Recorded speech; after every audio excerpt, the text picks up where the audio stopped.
is the greatest moment in my life. Hey, yo. Hello. Hello. New place, Magsy. Look at this. This is posh, isn't it? I know. Look at us coming up in the world. New studio, new channel. Going out in more and more places all over the world. Shocking. Yeah, Shocking. live, mate. Live via the SJP World Media Facebook group as well. Mm-hmm. It's crazy, isn't it? Eh? Absolutely insane. It is. Before we even get into it, a massive thanks to everybody, Radio Techers. They helped us. I mean, I know I was a massive part of it, but they helped us more than we will ever know, and definitely gave us the confidence to do this and go out on our own. But yeah, it's exciting times. It's almost like a refresh. You were saying before recording how nervous you were feeling about it. Yeah, I don't get it. Sharon has just come home now since I've been sat up here with you. She's been out doing hair and whatnot. So it's literally just been me and Charlie in the house. And I said to Charlie, I'll send you the link to watch the show because it's somewhere different. Normally Charlie would find it on her own. And then I sent her the link and I was like, Jesus, Charlie, I feel really nervous.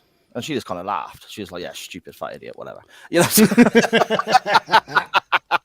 But yeah, I don't know what it is. I don't know whether it's because it's going on to our Facebook now. I don't know, or whether it's literally because it is a step to something different, isn't it? It's our own network. Yeah. So it is something new, and we all know that I do fear change, let's be honest. Yeah, but yeah, I don't know why. And we've done what, 50 odd live shows? This is number 59. Yeah, 59 and 90 episodes in total. So I don't know why I'm so nervous. It's weird. It is weird. What a buffoon I am. You are, but the whole crowd is here. They've all followed us over to our new home, and we massively appreciate that. So whilst you're here, definitely go and give it a like and click on that subscribe and the notification bell so you will never miss an episode of Chain Wrestling here on its new home. Indeed. Make sure you do that. And again, thank you so much, everyone, for sort of following us over. And I want to echo your sentiments, Magsy. Thank you so much to Radio Techers. And I've just had a notification saying that we've gone live on Twitch as well. So obviously, I didn't fuck that up. So that's good news. I mean, for context, you did nearly fuck it up if I didn't check it because you did piss around with the times. We were nearly going live at 11 o'clock. But no major hiccups on our first day. So, I'm so far, mate, we're only impressed. 3 minutes in. So, yeah. We are.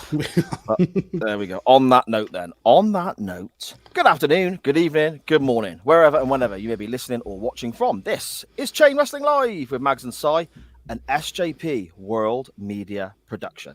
Episode 90, 10 away from the big triple digits. I am Si, and with me, as always, is the 3 stages of hell to my 3 stages of smell. Depends on what I've eaten and what time of day you catch me. Ask the wife, she'll back me up. The Armageddon to my bad impression of waff, laugh, naff. Sound just like your Magsy, don't I? Racist. A podcaster who never makes it to the third fall. Just ask Mrs. Mags. The podfather himself, Lord Mags. How are we doing, sir? I mean, if you ask Mrs. Mags, she'll say I've never made it to the first fall. But yeah, I'm doing good. Excited to be on a new network. Glad everyone has been able to join us. Yeah, it's been a mad old weekend for the old wrestling, hasn't it? It's been a very busy weekend. Yeah, very busy indeed. Clash at the Castle. Worlds collide, all out. Yeah, it's been a hectic weekend. It has very much a lot of wrestling to get through. I mean, I've seen obviously Clash at the Castle. I was very fortunate to be there. Fantastic. I'm sure we'll get to that in a bit. We watched All Out last night. Me, my wife, and my youngest. I granted, Magsy, I mean, you pointed out how long a show it was. It was a long show, but still loved the show. And the Worlds Collide show. I've not seen the main event yet, but the rest of it, pretty good. Yeah, it's been almost like a WrestleMania weekend of quality wrestling. So let's chat about it a little bit. I think Worlds Collide for me was show of the weekend. Just some absolute classic wrestling on there. Really well done. Clash at the Castle. did exactly what it needed to do. A bit of a screwy booking, I think. I would have liked to have seen that Sheamus get a win or Drew get a win just for that British pride. But it was a really, really good card. Dominic Mysterio kicking Edge in the old bollocks was fun. All Out now. The wrestling, or the majority of the wrestling for me, was really, really good. I really enjoyed it. It just felt way too long. I think it was clocked in about 5.5 hours, 15 matches. It just felt like maybe some of that could have been condensed down. But like I said, the wrestling. I mean, you watch AEW and the wrestling is always top notch. I mean, that trios title match was brilliant, absolutely brilliant. So good. I just didn't get I don't think there was any need for the Christian Cage and Jungle Boy angle that they did. But yeah, all in all, been a great weekend for wrestling, and we've had some interesting tidbits come out post All Out as well. It's a work. I don't know. Some news dropped. Isn't there yet? Some news dropped literally just before we were starting to record from Cultaholic, and there were actual fists thrown backstage. Apparently, Punk threw the first punch. Yeah, and Punk swung for one of the bucks, I think. Omega and the Bucks have threatened to leave. So. Oh my goodness, drama in the wrestling world. But would we have it any other way, Magsy? It's great because you don't know if you're being worked, and that's the whole point of wrestling for me. If you blur the lines between real and storyline, that makes it more interesting and more exciting. So I'm all for that. Plus, I like the drama. I like the tea. Like the scrap. Shall we jump into the SJP World Media Chat for the very, very first time and see who has? Shall we? Well, we know who always starts the show off strong. It's Monday. Monday night. You know what that means with Bar Sharon, and she also says new start video. Well, somebody was very busy reproducing all our videos, so you'll see quite a few of them today. Charlie in the chat. Hello, Charlie. How are you? Pig's Bladders in the chat as well. Hello, sir. And also Connor. Great to see you as well, Connor. Doing really, really well with the football watch-alongs. Cam, Scottish Dan, and Dan Griffin all in the chat as well. And Dan is not happy that we've redecorated. It's a Doctor Who line. Yeah. We had to get rid of the smoke stains, though. Facebook user is in as well. I mean, thanks for coming, Facebook user. I think that's one of the big reasons. Yeah, that's the second name, the married name, user. Scottish Daddy, new home, same hilarity.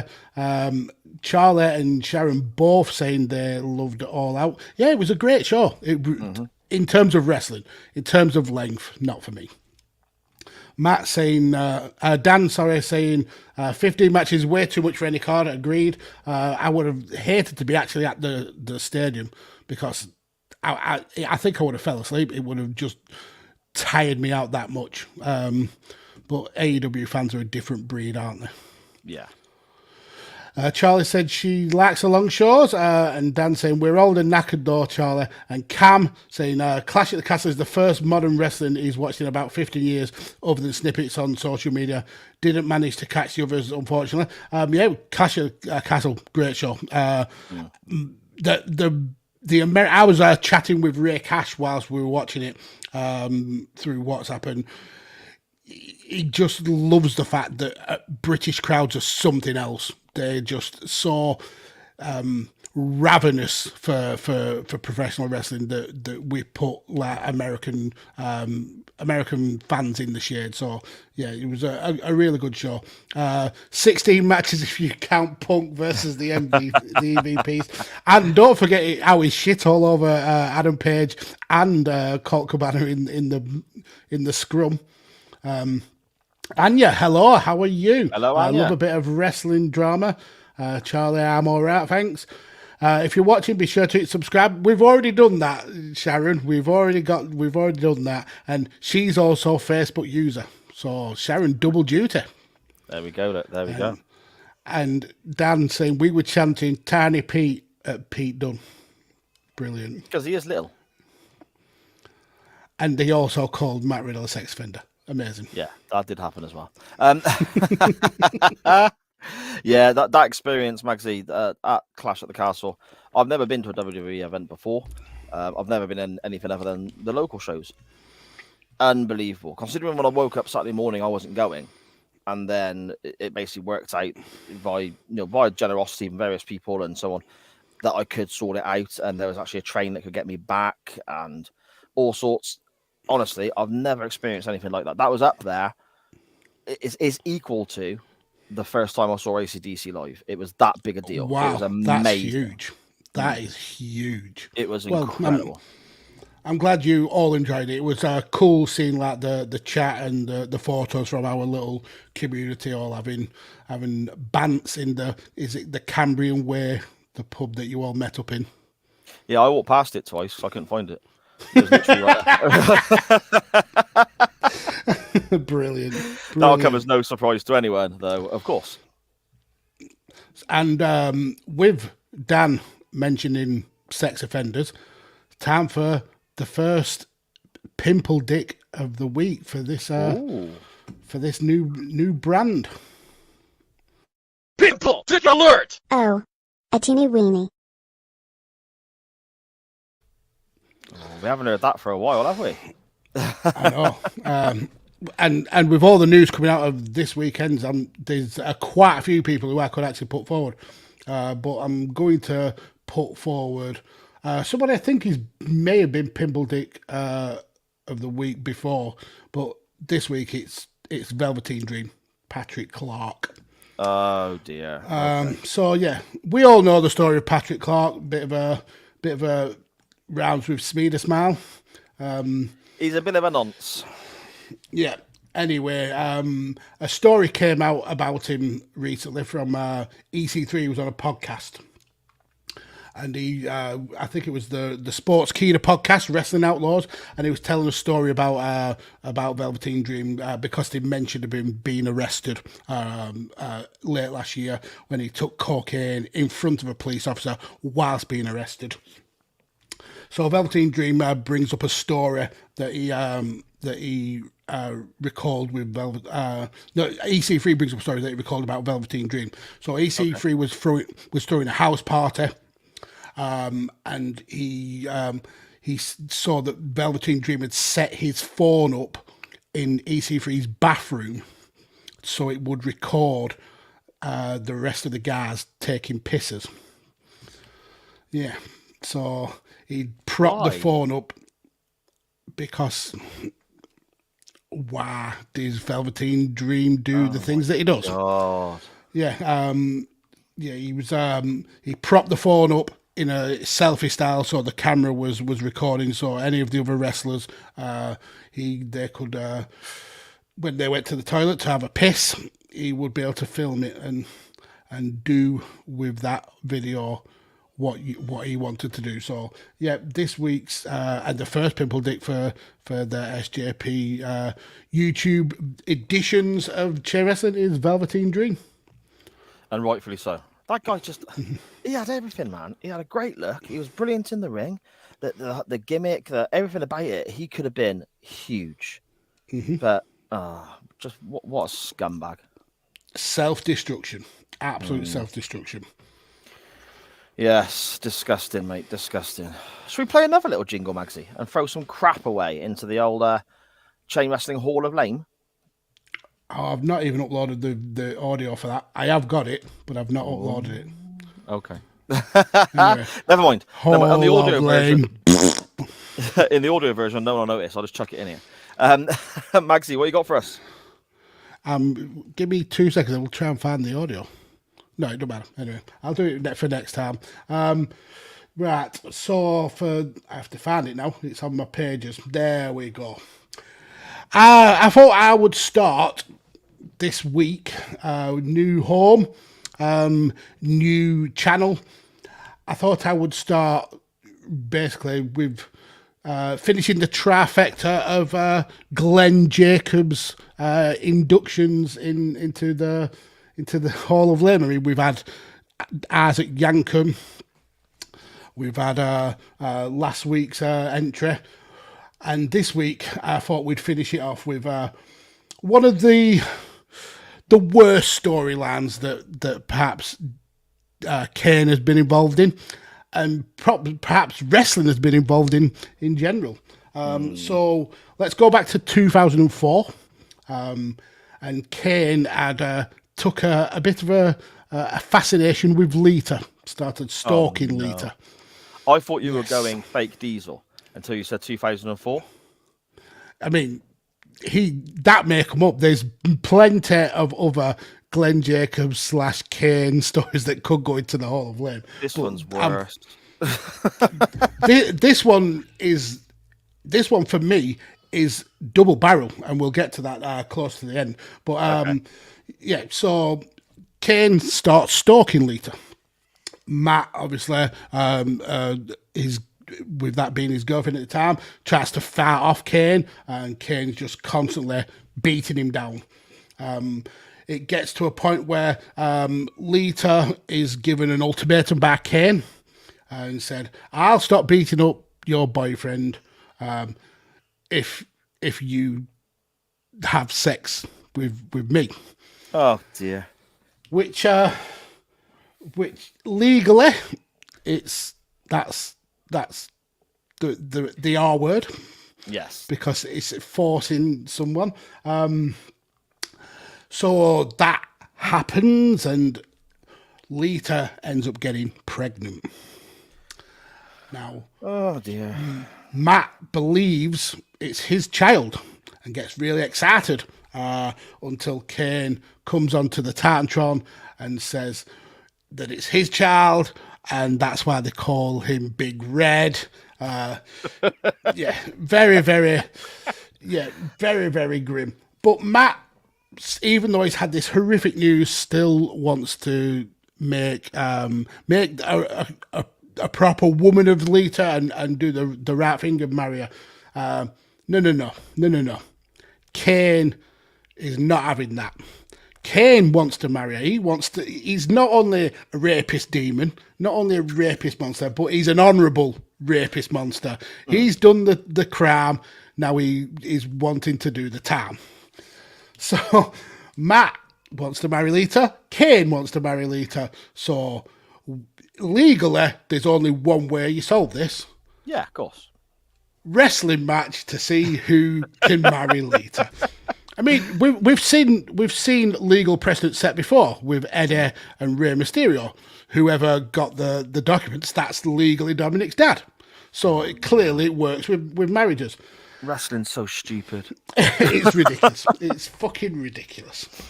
So Kane obviously wins, and we end up getting a wedding. Kane all dressed in white with midgets or little people, as his ushers. We see Trish Stratus coming down in her underwear. Didn't mind that. Yeah, obviously.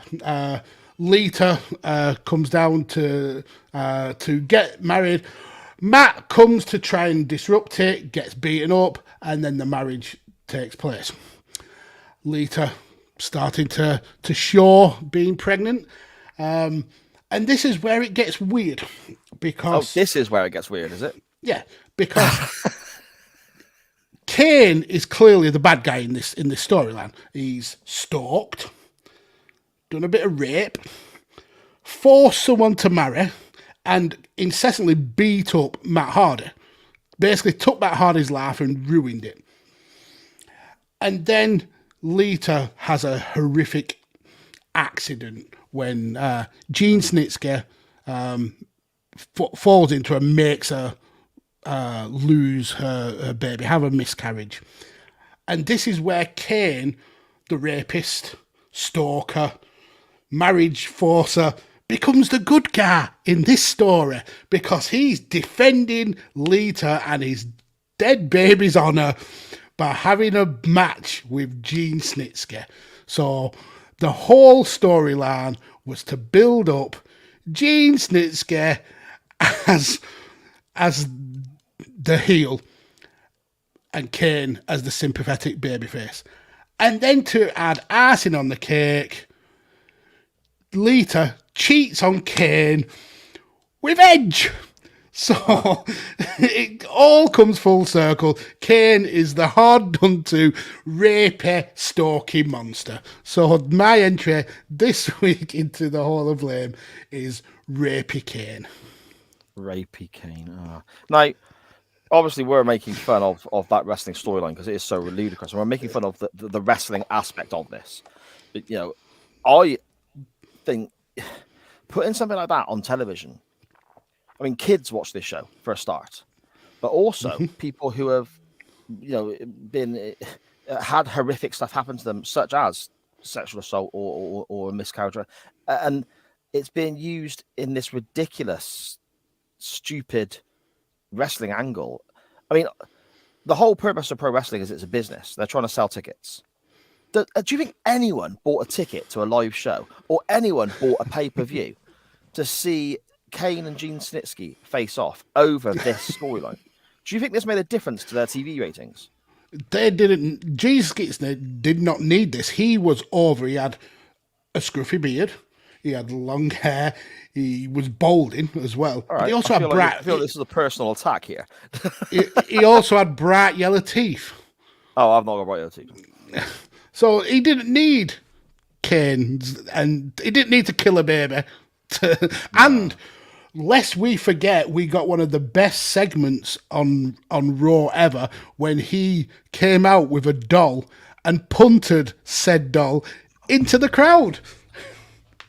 So, you know, just, you know, playing devil's advocate here, right? Whatever happened to wrestler A doesn't like wrestler B, let's have a match. Or wrestler A wants to be champion, wrestler B is the current champion, let's have a match. That worked for decades. Why did we stop doing that? Why did we go into... Oh, my God. Because we need to diversify storylines. We need wrestler A fancies wrestler B's missus and feels like stalking and forcing himself on her, forcing a marriage onto her, impregnated her with his demon seed, and then punting a baby into a crowd. I don't get what's shocking about that, sir. It writes itself. Yeah, ratings winner. That is literally why the Hall of Lame was invented. For moments like that, when you're sat there as a wrestling fan, wanting to enjoy the wrestling, and even you know when you're sat watching this crap, that it is crap. But then somebody who's a non-wrestling fan walks in the room and goes, "What are you watching?" And you have to do the whole, "Oh, it's not always like this. It's not like this every week." And, you know, just wait half hour till this bit's over and watch the next, you know, and you got to defend what you love because they put crap like this on their TV show. It's exactly why the Hall of Fame exists. Yep. You are very, very correct there. I've got something from a smidge earlier in time, Magsy. Okay. We're looking at around 2002. In fact, no, I say around. It is 2002 because it's going into WrestleMania 18, which of course was Rock Hogan and all that sort of great stuff. I think a bit of a sleeper WrestleMania there. 17 is always looked at as it wins a lot of polls in the best WrestleMania of all time. WrestleMania 19, when you get past the silly Undertaker handicap match and so on, WrestleMania 19 is an incredible card. Really, really good show. Sandwiched in between is 18. Doesn't live up to either side of it, but still a pretty good show. He's got some good stuff on there. You know, we looked at Triple H Jericho, didn't we, from the main event, and that was quite underrated, we decided.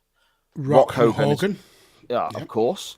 You know, even DDP Christian for the European title. It's not given long, but it's a decent contest. You got some stuff on there that's, you know, a little bit of a hidden gem, potentially. Slap bang in the middle of the card, there's a 6-minute match that is based solely upon a Japanese shampoo company looking for someone to work in their advertising campaign. Now, Booker T, the 5-time WCW champion, was adamant he was going to be picking up this Japanese shampoo commercial deal, and he was over the moon. He spoke to Tajiri, and sort of to help Tajiri was supposed to be helping him run through his script for the Japanese advert and so on. And Tajiri reacted badly to what Booker T was saying, so they had a match, and Booker T beat the crap out of Tajiri. But he's still over the moon about this potential, dreadlocks and all, by the way, that he's going to be doing this shampoo commercial. Okay. However, sadly for Booker T, who's all he wants to do is better his own life. That's what he's looking at. He wants to just get on in life and take on other adventures. You can't fault the guy for that. Sadly, after he's beaten Tajiri, Edge pops up on the Titantron with his big, glorious, flowing mane of hair to declare that he is taking the Japanese shampoo commercial deal, and Booker T's ambitions to be a shampoo model in the land of the rising sun have been dashed, and he is rightfully very upset. It's everybody's dream. Well, everybody's laugh dream. It's the only reason I grew my hair, mate. We then get a scene with Edge and Booker T going back and forth, calling each other stupid for a little while. So obviously the writers worked really hard on the dialogue in that segment, and it results in a match at WrestleMania 18 over a shampoo commercial.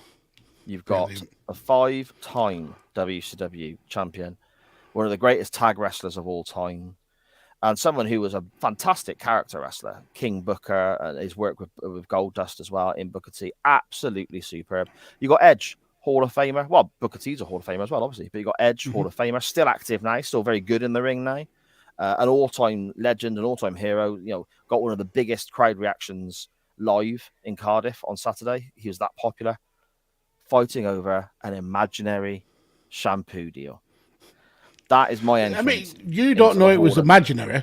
This may have been... Okay. It may have been an actual shoot. Did you ever see the advert? Yeah. Did you see the advert? Did anyone see that? I didn't see the advert. You're not Japanese. This is true. But... The irony of Andy from Bang Bang saying, speaking of shampoo, when he's... Greetings from the bath. He has absolutely no need of shampoo whatsoever. Nah. But yeah, thanks for joining us, Andy. Yes, it's Monday night. It's bath time. Andy's watching us in the bath. Yeah, so there we go. That's my entrance into the Hall of Fame this week.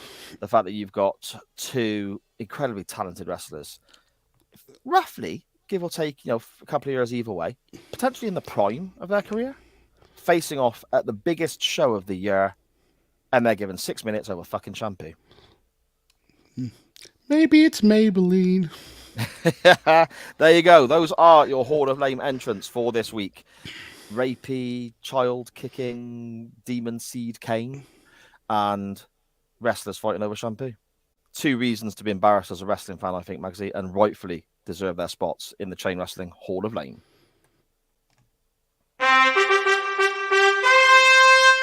The Hall of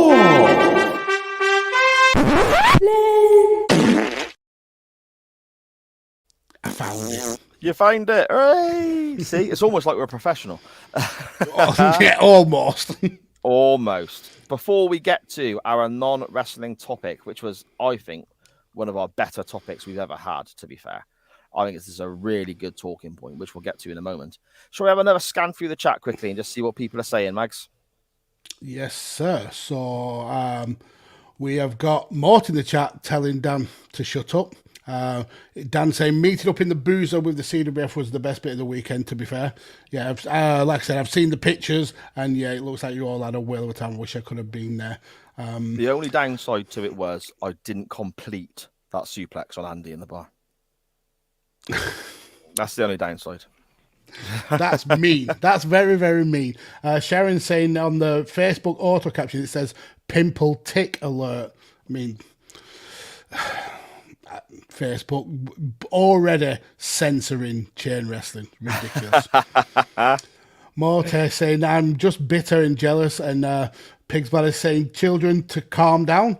And yeah, he's really into cock. Weird. I mean, Velveteen that's Matt Dream. from Five Nerds God. Yeah. Velveteen Dream is a very shady man. Just everything about him makes me shiver. That's from Connor. Yeah. Velveteen Creep from Dan. Anya, long time no see, gents. Glad to be back watching. Yeah, it's glad to have you back. And seen you around these parts for a while. Yeah, it's great. Saying, It's awesome to hear from you. it's okay. Sar will edit this bit out, the bit where I even have the video loaded, which was fun. Mate, honestly, if you listen to the audio version, we sound freaking amazing. Takes me hours to do because we're actually shit. Brilliant. Dan Griffin saying you could just put Glenn Jacobs in the Hall of Fame, Hall of Lame, to be fair. No, because he's good. Glenn is really good. He's just been dealt a lot of shit.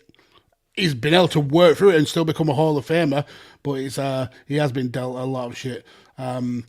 Morty's off now because he's flagging. Much love to us all. And check out our show in 3 weeks. Oh, we've got the chocolate of Vision show coming up soon. I think we're recording that this week. So You're on that, aren't you? Yeah. Yeah, I think it's believe Wednesday. So. Is it Wednesday? Oh, well, I best get my 10 picked. Pig's Bladder saying he loved the whole Kane, Lita, rapey marriage, but he does change his tune very soon. We go, it was so bad it was good, and then later down the line, Kane the saviour, and then over the years, and probably nostalgia specs on, I forgot how bad this was. It's all coming back to me now. Brilliant. That's the whole point of Chain Wrestling's Hall of Lame. It makes you remember stuff that you thought were good, but it was actually ridiculous. Then we have Matt from Five Nerds Go saying he's not stray, just quirky, replying to the CWF known as SJP's Stray Kids. Oh, yeah. See, that was an episode of the Doctor Who pod. There's lots of refugee, homeless children running around in this episode of Doctor Who, and I referred to them as strays. So apparently that's sticking now. Entering wrestling meme culture. Scottish Dan says he hated everything about the storyline except Trish Stratus's wedding gown. I mean, could you call it a gown? It was literally white lingerie. Down there have been rough times as a Kane fan. Oh, you poor bloke. Wrestling, it's fucking ridiculous. Needs to be a shirt. Scottish Danny misses Gene Snitsky. Well, apparently, I've seen photos of him pretty recently, and he's a hench bloke now. Like, he's muscly. Gene Baby Punter Snitsky. And Scottish Danny, he was 13 when this story aired, and he remembers back then still thinking it was too much. And you're saying, I'm glad that Triple H runs WWE now. I can't lie, yeah. It's still early in Triple H's run as like the head, but it's ticking a lot of boxes for me. It's got me more interested in main card wrestling now. The main rosters. Scottish Danny, this is what happens when you hire top Hollywood writers. Very, very true. And yep. Demon Seed needs to be a CWF t-shirt. I love the way everyone suggests t-shirts now. It's fantastic. Just everything we say on this show just will end up becoming a t-shirt eventually. Triple H versus Tajiri actually followed the baby punting, which was great. Anya saying that she believes that you should have gotten the Maybelline deal. I believe so too. Yeah. Five Nerds Go telling Andy from Bang Bang to stop wanking in the bath. We're not going on to wanking talk again. We're not going on to secret wanks. Crafty wanks. I've seen his torso now. Andy absolutely does need shampoo for that. Welcome, Matt. Jesus Christ. Because they're worth it, Sharon. Brilliant. And then Andy saying, I can't remember taking his shirt off. And there was a mag-shaped hole. We all missed you, mate. Yeah, next time, I mean, in 30 more years, when WWE decides to come back to the UK, I mean, I think AEW are having a show pretty soon. Is it Craven Cottage? So, yeah. Well, I don't think anything's been announced, has it? It's been announced, or? No, but they keep teasing that it's going to be Craven Cottage. So, if that happens, maybe that could be a thing. Mm-hmm. Yeah. And then Dan saying he meant Glenn Jacobs the person for Hall of Fame. No, I mean Glenn Jacobs the mayor of Knoxville County or whatever. Yeah, he's a bit of a douche. Still not the worst Kane. That's Mia Jacobs. Jesus wept. And rumours are that Braun Strowman is back on Raw tonight. Yeah, apparently Eric Rowan. Yeah, Eric Rowan has been hinting that he's going to be back. And it's looking likely that Bray Wyatt may be back as well. So, yeah. Intriguing. Millwall Chris saying Craven Cottage is a shithole. Yeah, it's absolutely shithole. It's a horrific ground. AEW at Craven Cottage would make sense, yeah, because he owns it. But go to a better place than Craven Cottage. It's horrible. But yeah, that's the chat caught up with. Awesome stuff, mate. Awesome stuff. So, this week's non-wrestling topic then was music, mate. NWT time. Oh, no wrestling talk here. It's the non-wrestling topic. Lovely. Nice. Lovely. Nice. Ooh, lovely. Lovely. I had to cut you off then because you were going straight into it. Yeah, that made me jump. I didn't expect that. That's the first time we've played it on the live version. Normally, I just cut that into the audio. I mean, that burp is classy. That's good. That was literally burp sound effects on YouTube. I typed in, bang, there it was. It was definitely not. That was you. Lovely, nice. Okay, it was me. Our non-wrestling topic, this week was music-based, which always tends to get a great deal of responses. But something slightly different this time. We were looking for your introductory songs, I guess. If you were speaking to somebody and trying to introduce them to your number one all-time favorite band, how would you do this? But the restrictions were you have 3 songs, 2 that they must check out, and 1 to 100% avoid. And that 1 to avoid, I think, was going to make for a really fascinating topic, Magsy. Mm-hmm. Okay. So we will start with, well, as always, the order they came into us. So that's in a completely different order to how you've probably got them, I expect, as always. Very much so. But we begin with our good friend Morty from the Morty and Fitch podcast, at MortyJR5 on Twitter. His favourite band, he says, is Fightstar. 2 very different songs. He'd say Floods and Sink with Snakes. Ask me tomorrow and I'll give you a different 2. That's the thing, isn't it? When you're talking about your favourite bands, it's like trying to nail down 2 songs is quite tricky, isn't it, Mags? It is, yeah. I mean, I struggled with my picks.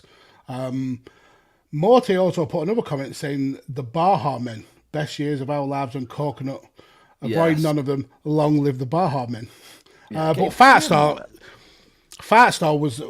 was the band with the guy out of Busted. That's right, wasn't it? Yep. I think. Yeah. I saw him at Download one year, and they were surprisingly good. Yeah, he for almost like a comedy band with Busted. I think it's called Charlie. He could shred. He was really really good. Yeah. I've not heard a lot of their stuff, but yeah, seems to be a good musician. According to Morty, however, a song they are not good on is called You and I, and he simply says it's bloody shite. So there you go. That's one to avoid from Fightstar. So our good friend Paul Tolley at Rain Counter on Twitter. Have a guess what band he wants, Mags? I think he went with the Manic Street Preachers. You are 100% correct. He is a huge Manic Street Preachers fan, isn't he? He certainly is. You Love Us and Faster for 2 songs he would recommend. I know You Love Us. That is a great tune. Yeah, it's good. Faster, I think that's the one where they end up naming their their own recording studio after. So. Okay. I don't think I've heard that. I'll have to check it out. I think it's on the Holy Bible album. I think it's on that album. But yeah, it's 2 good picks. I mean, the Manics have got such a great catalogue of quality songs that you could pick, and you could pick dozens and not be wrong. I am concerned about his Avoid So Why So Sad. I thought that was actually not a bad song. They've certainly done worse than that for me. But yeah, I mean, he's the Manics expert, I suppose. I don't know the song that he's listed there to avoid, but the only one I do know is that You Love Us. I think that is an absolute banging tune. I should probably listen to more Manics, because the ones I've heard I do actually really enjoy. Yeah, I liked them when they were like huge, like the going from like the Holy Bible, Generation Terrace, all the way through to like This Is My Truth, Tell Me Your, stuff like that. I kind of fell off when they went. When they went less radio friendly, I suppose. But I still like some of the newer stuff. But I'm not as big of a fan as Mr. Tolly is. Okay. We have here GH at Carry the Gary on Twitter. And this is a shout for a band that I have loved since the early 90s and their Troublegum album. I love the Troublegum album. Absolutely superb. Gary shouts out here for Therapy. And he says, 2 to check out. Screamadger. More great riffs than some bands' entire albums. And it is an absolute... But again, that's off the Troublegum album. And I know we're talking 2 songs rather than anything else. But the Troublegum album is... That was like the soundtrack to us when we were about 13, 14. Everyone had a copy of it on tape and it was always playing in the park and we were down there, like, you know, doing stuff we shouldn't have been and all that sort of stuff. It's absolutely great record. Skinning Pit. He says it sounds psychotic, but makes me want to dance. Fair enough. And One to Avoid, Tramlines. So it just doesn't work. See, I don't know Tramlines, to be fair, but I've seen Therapy live a few times. I like certain tracks here and there, but the Troublegum album is it for me. It's great, Magsy. Do you know Therapy at all? I vaguely remember them from like the Britpop era. I don't know a hell of a lot of them. So there'll be something that I'll probably go and look and check out on my Spotify playlist. But if you like them, they must be good. Of course, because I got fantastic taste. They're a bit more metal than Britpop, really. But you're right, that sort of era, 93, 94 was when Troublegum came out. So yeah. At Pigs Bladders on Twitter. In the chat, hello, sir. Hello. He says here, not my favourite band. So straight away, already breaking the rules. But so just totally ignore his answer then. Yeah, okay. No, he says here, not my favourite band, but still amazing. Lawnmower Death, Icky Ficky, and he's attached a YouTube link here, which we'll have to retweet for everyone. And Stomach Gout, which apparently is, I don't know Lawnmower Death, to be fair. I've got a friend of mine who's seen them a few times and said they're amazing, but I don't know anything by them. I've never even heard of them, so... Okay, I think they're a bit of a sort of tongue-in-cheek metal band, like a bit of a thrash. It says avoid Purple Haze. Is that Purple Haze as in like a cover of the is it Jimi Hendrix? Yeah, you'd have thought so, wouldn't you? If it's named that, you'd have thought it would have been, yeah. There's not that many tracks called Purple Haze, surely, so it must be a cover. I think they do quite a few covers, though, as well. Again, my friend Harry will be screaming at his podcast player right now saying, shut up so you know what you're on about. But yeah, there you go. And Pigsbladder's in the chat saying it's Nottingham punk thrash. So there you go. I thought it was a bit thrashy. The links are there on the Chain Wrestling Twitter feed. Go and check them out. Yeah, okay. Dan Griffin at Dan Griffin 21 on Twitter. He says his favourite band is Alkaline Trio, and 2 songs to introduce someone to is Time to Waste and Radio, and 1 song to avoid, Draculina. That just sounds terrible, doesn't it, Draculina? Yeah, it's a terrible name. Probably a terrible song. I know the band Alkaline Trio. I couldn't pick them out of a lineup. It's not really my bag when it comes to music. But again, Dan, pretty much like you, has impeccable taste. So I'm sure they'll be definitely worth checking out. Well, he listens to our show, mate, so he must be a very well informed. There we go. There we go. Look at that. His brother Cam at Cam Griff 92 on Twitter. He says this is a toughie. Yes, it is, and that's why we chose it. He says my favourite band of all time are the Arctic Monkeys. Can't narrow it down to fit the criteria, so bending the rules slightly. For God's sake. Breaking the bloody rules. It's if there was somebody who would do that on a regular basis on this show, Mags. 2 albums to introduce people to. Favorite Worst Nightmare and AM, which I'm guessing is Arctic Monkeys. And To Learn to Love, Humbug. Wasn't a fan of those, but it was brilliant. And they're all bangers, apparently. So we haven't even actually got one that is crap. So you must just love everything they've done.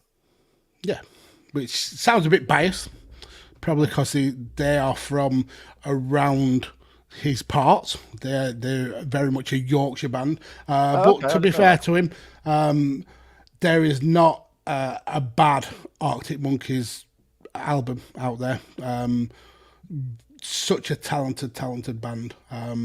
So yeah, definitely. If you haven't checked any out, definitely go and check them out. One of my favourite tracks is Brainstorm. Such a good song.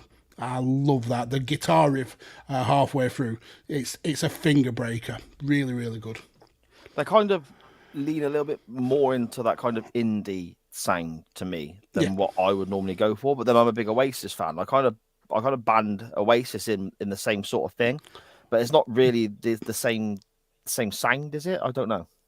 They're slightly, I suppose, a bit more heavy rock than Oasis, but very much where Oasis signified Manchester and that whole scene. Arctic Monkeys are unashamedly Yorkshire. I mean, they don't even try to hide it in the way that they sing. It's very, very much a snapshot of God's country. God's country. Yeah, okay. I'm legally obliged to say that, or else Dan Griffin's going to send the boys round. Is that so? Okay, then. Chris Bellis, at Real Chris Bellis on Twitter. He says, it's a hard one, as Iron Maiden are perfect, even when Di'Anno and Blaze Bayley stuff pops him huge. I love the Paul Di'Anno stuff with Maiden, and the Blaze stuff, to be fair. You know, okay. I mean, Bruce Dickinson is obviously the one everyone thinks of because he did the most albums and was the most popular and so on. But yeah, the Di'Anno and the Blaze stuff, absolutely adore it. He says, I suppose the two he would recommend are Power Slave and The Trooper. I think The Trooper I get because that is one that could be a real good gateway into Iron Maiden. I love Maiden. They're one of my favorite bands growing up. And The Trooper is one of those proper sing-along classic Maiden records. Power Slave, I'm a bit surprised by. That's more like an album track. I mean, it's good, but it's not the level of, say, a Fear of the Dark or something like that. But and he says here, one to avoid would probably be These Colours Don't Run. The jingoism hasn't aged well, but it's also a ripper. It is a very, very good track. But it's off an album called A Matter of Life and Death, and that whole album is based upon World War I think it is. And every track is about another aspect of the war. And These Colours Don't Run is a track about the obvious there. So it's a really well written and cleverly done piece of music, the whole studio album being that way. But yeah, I wouldn't really say it's one to avoid myself. But again, this is why this is so great, because everyone's opinions are different, aren't they, Max? Yeah, I suppose. And maybe out of context, if you're not listening to it with the whole album, it does come off as a little bit xenophobic, I suppose, with that title. But not being a huge listener of Iron Maiden, I mean, who am I to judge, I suppose? Again, are you ready? Sorry, go on. I was just saying, I refer to you when it comes to heavy rock. You're my go-to guy. Excellent stuff, mate. And I take that responsibility incredibly seriously. Now, you mention about judging people. Are you ready to judge now with a stern finger that does this at Scottish Danny? Danny says here at Scottish Juggler on Twitter, his favourite of all time is Vanilla Ice. Oh, dear. Danny. But his new metal era, so from 98 to 2001. Now, I have not heard any of that. So that could be fantastic. And, you know, new but metal. It's Vanilla Ass. Well, this is the thing. It's strange, isn't it? Really strange that, you know, Vanilla Ice, new metal. It's like, oh, okay. 2 to check out, apparently, if anyone wants to give it a go and you know, check it out and let us know at @chain_wrestling if it's great. And if it's shite, by all means, at Scottish Juggler on Twitter. He says 2 to check out. Hate, and Primal Side. I'm going to listen to them later. I genuinely am, because I'm really intrigued. But one to avoid I'm not. is... Are you not? You're not even going to give it a go? No. I will. Because it's Danny, and we have a lot of love for Danny. I'll trust his judgment, and I'll check out some Vanilla Ass new metal. Yeah. I'm definitely intrigued, and I imagine that someone's going to play at some point on the audio version of the show as well, for our sins. One to avoid, however, Too Cold, which is the Ice Ice Baby remix. I want to listen more to his one to avoid than I do his two to check out. A new metal version of Ice Ice Baby. Come on. Can you imagine? It's going to be an experience. That's definitely one that we have to check out. Ignore Hate and Primal Side now. We have to check out Too Cold. Right, that's going to be, regardless of what it sounds like, that's going to be the new chain wrestling music. That's going to play all the time on this show. It's not. I veto that. Danny also says, it's a shame he didn't stick more to metal, as he was excellent at it. Okay. Right, I'll have to check it out, yeah. As long as he was better than like he was at rapping, then... Yeah. But that Ice Ice Baby, mate, as bad as cheesy as it is, it's becoming like a sort of ironic. So I wasn't going to say iconic. That's not right. Ironic kind of classic now, hasn't it? Yeah, I suppose. And anytime you can get a lyric about bacon in there, you're onto a winner. Like cooking MCs like a pound of bacon. That is a quality lyric. I want bacon. And didn't he do the song as well for Teenage Mutant Ninja Turtles film? Like Go Ninja, Go Ninja, Go. Yeah. Oh. So yeah, so in fact, I'm flip-flopping now. I'm doing a face turn. I'm actually, don't slag off Vanilla Ass because that guy's classic. But we haven't checked out his new metal years yet, which we will definitely. Yeah, well, this is it. I might have to do a big show and heel turn straight away after that. Project Football Podcast at proj_foot on Twitter. Oasis, they give a shout out for here. Great. I mean, Oasis, fantastic, and they absolutely love Oasis. Yep. Check out Rock and Roll Star and Live Forever. Ignore Little James. Now, Oasis is my favourite band, so they're who I would have picked. Little James, yeah, I get it. I mean, it's Liam's kind of ode to his, I think it's his stepson, but it's not the worst, nowhere near the worst. I think it's not that bad of a song. So yeah, I'm surprised that there is way worse than Little James for me. See, I was thinking I don't know Little James. I like a bit of Oasis, I really do. I was thinking I don't know Little James, but you mentioning there that it's like an ode to his stepson or whatever, that does now kind of ring a bell. I couldn't remember the song, but I remember there being a song directed at. Yeah, it's the video of it is literally just Liam. I think he's sat in a park, like leaning up against a tree, playing an acoustic guitar. Yeah, and it's just him singing a way to basically talk to his stepson. Yeah, okay. If we're talking crap Oasis songs, I mean, how do you go with Little James when you've had Magic Pie from the BA Now album? I mean, that album, whilst it's not the worst album ever, it's so massively overproduced. It was very much Oasis believing their own bullshit, a kind of album, and they did a song called Magic Pie, and it's ridiculous. It makes absolutely no sense. You can tell that when Noel wrote it, he was off his tits on Sniff.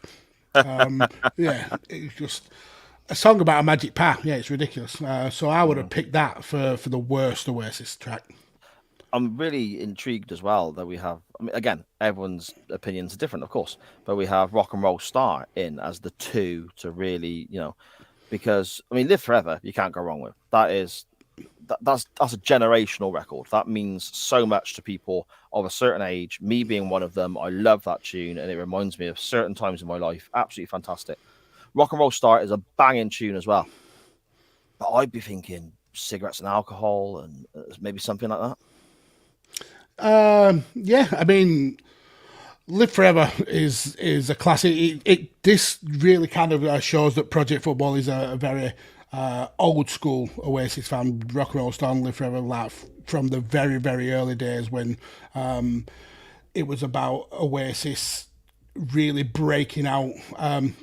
But still, two great picks. I necessarily wouldn't have gone with them. Live Forever may have made it, but for me, Acquiesce is a class tune. Champagne Supernova, Don't Look Back in Anger, whatever. The Master Plan for me. I think the Master Plan needs throwing in there. Really, really good tune. But then some might say, just there's some massive classics. But one like almost, I suppose, guilty pleasure for me is when they used to do covers, usually for live gigs. They did a cover of I Am the Walrus. Brilliant track. Yeah. Absolutely brilliant. They did a cover of David Bowie's Heroes. That another banger. But their cover of Slade's Come On Feel the Noise is amazing.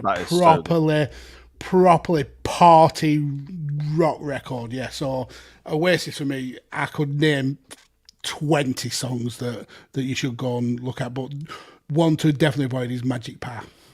Baby. So you think you got an evil mind? Well, I'll tell you, honey. The Slade version is fantastic on its own right, you know. But and they also did a cover of "You Got to Hide Your Love Away" by the Beatles. Yeah, they did. Yep. I love that track. I love that sort of era of the Beatles, and I didn't realize that cover even existed till maybe 2 years ago. Really? Wow. Yeah, and I don't know where it popped up on a B side or something like that. And I was like, oh my god! And again, I loved it. Oasis, man, what a band! Yeah, great band. Yeah. MGB Graham at MGB Graham on Twitter. He says, "I'm going to pretend I misread songs as albums." Oh, we got another naughty cheat, Mags. And he does it to pimp up the boss, Bruce Springsteen. Yeah. He says, recommended, I suppose albums recommended, Born in the USA and Born to Run, even though these aren't my personal top two. Avoid Human Touch. Now that's interesting because I like what he's done here. He's actually really, despite the fact that he's cheated a little bit and bent the rules, he's thought about the question because we're saying to introduce people to this band. He's not gone with his own personal favourites. He's gone with two that would be like a good introduction, I guess. Yeah, a good snapshot of their music. Yeah.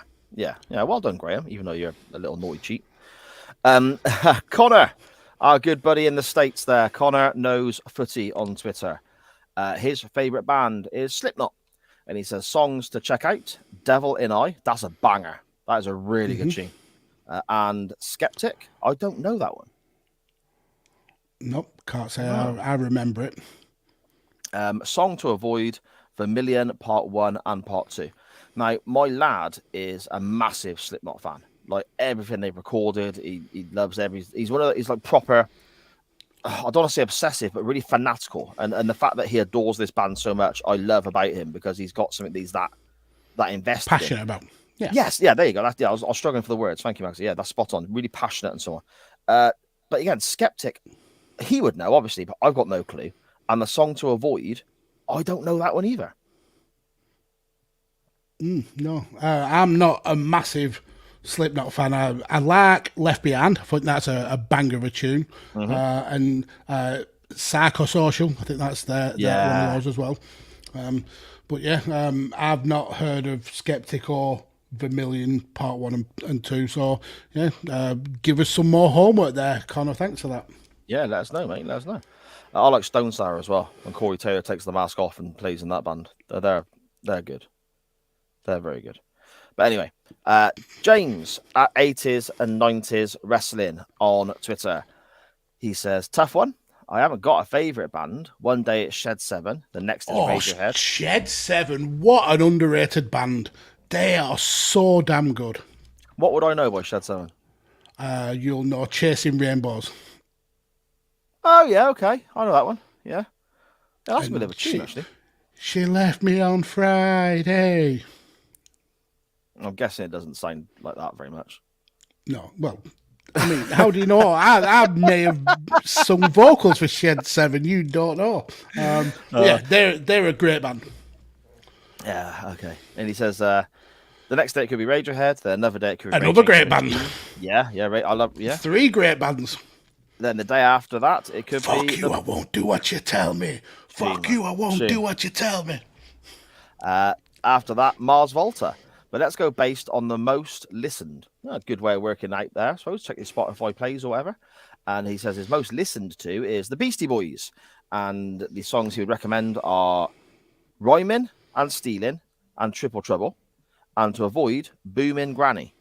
Booming Granny. Brilliant. I mean, that should be a laugh mantra. Always avoid a booming granny. Yeah, totally. That should be like what the catchphrase for the show this week. I think just as a public service announcement. Yeah.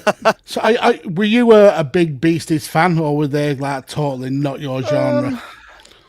Obviously, "Fight for Your Right to Party" is a tune, isn't it? That's that's fantastic. A couple of tunes here and there, but you got to bear in mind, I was very much growing up narrow-minded with my musical tastes. It was very much classic, old school rock and metal, and if it deviated from that, I didn't want to know. Apart from the odd bit of cheesy 90s dance music, which because just that's what was being played in the clubs when I was going out. So something like the Beastie Boys would have probably been slightly too far out of my comfort zone to really get into. Yeah. What about you? Max? I'm the same. They did one album that I really enjoyed, Hell or Nasty. That was kind of a little bit off their earlier stuff. It was the album with Intergalactic and 3 MCs and 1 DJ. So they and Body Moving as well. I think that was on that album. Yeah, I enjoyed that album, but I'm like you, kind of like the hits that they've done, but not so much where I'd go deep diving into the back catalogue or anything like that. Have I seen the Beastie Boys? Sharon, have I seen the Beastie Boys in the chat? Have I seen the Beastie Boys? I think I might have. I don't know. I have to think. I've been to so many gigs, and I've, shall we say, put my body through certain situations with certain things that a lot of gigs kind of blend into one now. And it's like, I know how many times I've seen Motorhead, but I can't separate them out. That sort of thing, It's so some bands I swear I've seen. Don't do drugs, kids. It's not. No, I don't do drugs anymore. No, I never did. At Total Stevo on Twitter. We need like a jingle for the Stevo section, don't we? But I'll make one. I'll knock one up. Stevo says, of all the bands that have had the biggest impact on me, Killswitch Engage would have to be my favorite. I love Killswitch. They have had too many hits, and it's extremely difficult to pick 2 introductory songs. However, Numbered Days on their second album immediately lets you know what you're in for. The second introductory song has to be Signal Fire off their latest album, Atonement. I really enjoyed Atonement. That was a really, really good album. The guest appearance of Howard Jones and the vocal battle with Jesse is stunning. Like, I don't know if you're aware of Howard Jones and Killswitch, Magsy? No. Okay. Killswitch initially had a singer named Jesse, and he was, very, very good at what he did. He left for various different reasons, and Howard Jones came in, and Howard Jones is kind of... He was the vocalist when I discovered Killswitch, because they had a couple of big hits with him on the mic, so to speak. And if you heard certain Killswitch songs like that's Killswitch, and you would go, oh yeah, I do know that, it would most likely be with Howard Jones singing. Okay. But then he left, and Jesse, the original vocalist, has come back. But Howard Jones does still guest on the odd track. And when I saw them supporting Iron Maiden a few years ago, Howard Jones actually came on stage and did a couple of his songs with the band as well. It's good that they sort of all still get along, Yeah. It's a very kind of friendly breakup. Yeah. Sorry. Howard Jones and the vocal battle with Jesse is stunning on the song from Atonement, he says here. Adam D's guitar solo just hits me, and the song just makes you want to get up and mosh. It sums up Killswitch perfectly, to be honest. It has the aggressive vocals backed with beautiful, fast-paced melody. The one to avoid, in fact, the album this song is taken from isn't that bad, but from their Incarnate album, It Falls on Me. This album, along with the previous, Disarm the Descent, is a period Jesse was clearly trying too hard to appease Howard Jones fans. Oh, interesting. Okay, so it was when Jesse came back and obviously they had bigger hits with Howard. And yeah, okay, I get that. But also appease the original Fabulous of his first two albums. I guess that's supposed to say fan base, maybe. Yeah. Yeah. Of his first two albums. Hence Atonement, he's now nailed it. He's found himself again. Anyhow, this song is just too slow, boring, and just feels too desperate. I find it too hard to explain. It's just not a Killswitch song. It would be perfect for a B-side demo tape. Overall, though, Killswitch are one of those bands that the majority of songs are all bangers. In fact, the song after The Great Deceit is fantastic. Oh, there we go. And if there is anybody outside of Sa who I would trust with my life when it comes to rock music, so racist, it will be Steve-O. He's definitely go and check out his content, whether it's his podcasts or his YouTube channel, because the guy makes you passionate about music that you don't even like. He's got that raw energy for it. Steve-O could literally talk to me about a handful of grass cuttings he's got, and I would be intrigued to go and see these grass cuttings because he's that enthusiastic and passionate. I would talk to him. Absolutely. He could sell me anything. He is that good at what he does. So go check out Steve-O's podcast, especially the ones he's done about his music journey, I suppose. I've mentioned it before on the podcast, but he has a podcast about what got him into metal. Then another one. It's a series, and another one about going to metal clubs and hearing songs there for the first time, and going to Download one year and the bands, and he plays little snippets of the songs. And I've discovered new bands from listening to Steve-O. Some of these bands are 20 years old. I've never heard of them before, and now I love them. So it's absolutely fascinating. Yeah, so go and definitely check out Steve-O's podcasts there. And finally, we do have that one from Morty Mags at MortyJR5 on Twitter, and he says the Baha Men, best years of our lives, and Coconut. Avoid none of them. Long live the Baha Men. So is the Baha Men, am I right? That's the Who Let the Dogs Out people? I was literally about to ask you the exact same question. Because it sounds like that it's them. Yeah. So Morty is banned from any further music topics, I think. See, and that says a lot. Because Scottish Danny bought out Vanilla fucking Ice, for crying out loud. it comes to something when you out music Scottish Juggalo. It's ridiculous. The Baha Men, Who Let the Dogs Out. To be fair though, when that comes on anywhere, people do kind of sing it along, don't they? Yeah, it's like an earworm where you think it's ridiculous, but you know the words, and it just gets people singing, I suppose. Like Ice Baby is another one. I don't know if anyone can hear at home on the audio version, on the live version, whatever. I apologize if they can, but I've not set up my stuff in the same way I normally do, and I've got an incredibly long cable for my headset, and my stupid fat feet keep stepping on it. So every now and again, if you see me on the live like that, that's why you should get one of those kind of cables, like a stretchy, like telephone wire one. I'm loving the sound effect that adds to the show as well, Maxie, when you're hitting it against the microphone. Brilliant. In the chat is an interesting one from your good lady Sharon. She says the band Backstreet Boys, songs to listen to, all of them, songs to avoid, none. So being with Sharon, I assume you know a lot of Backstreet Boys songs. What are your favourites of the Backstreet Boys, sir? I'll tell you what, mate. We had a conversation about this a few weeks back, me and the missus. I don't mind. Let's see, names are going to be tricky. Backstreet's Back. Okay. Everybody. Yeah, that's the one. Yeah, that one's a bit of a tune. There's the one from the beginning of Brooklyn Nine-Nine, because that clip always makes me laugh. That's not. I Want It That Way. Yeah. Yeah. But again, it's more a case of growing up, having them played all around me by my sister and by pretty much any girl I was with at any point in my life, and now obviously Sharon adores them as well. I couldn't put forward any song to avoid because, again, I don't know enough of them. But yeah, there are a couple of tracks I think, yeah, that's all right actually. Yeah, I like the Brooklyn Nine-Nine one, but I think my favourite would probably be Larger Than Life because of because of it being on Napoleon Dynamite. That was Sharon will let us know in the chat if you don't already know, Max. You might well do. That's the video with the vampires, is that right? No, it's the video where they're all dressed as massive like robots.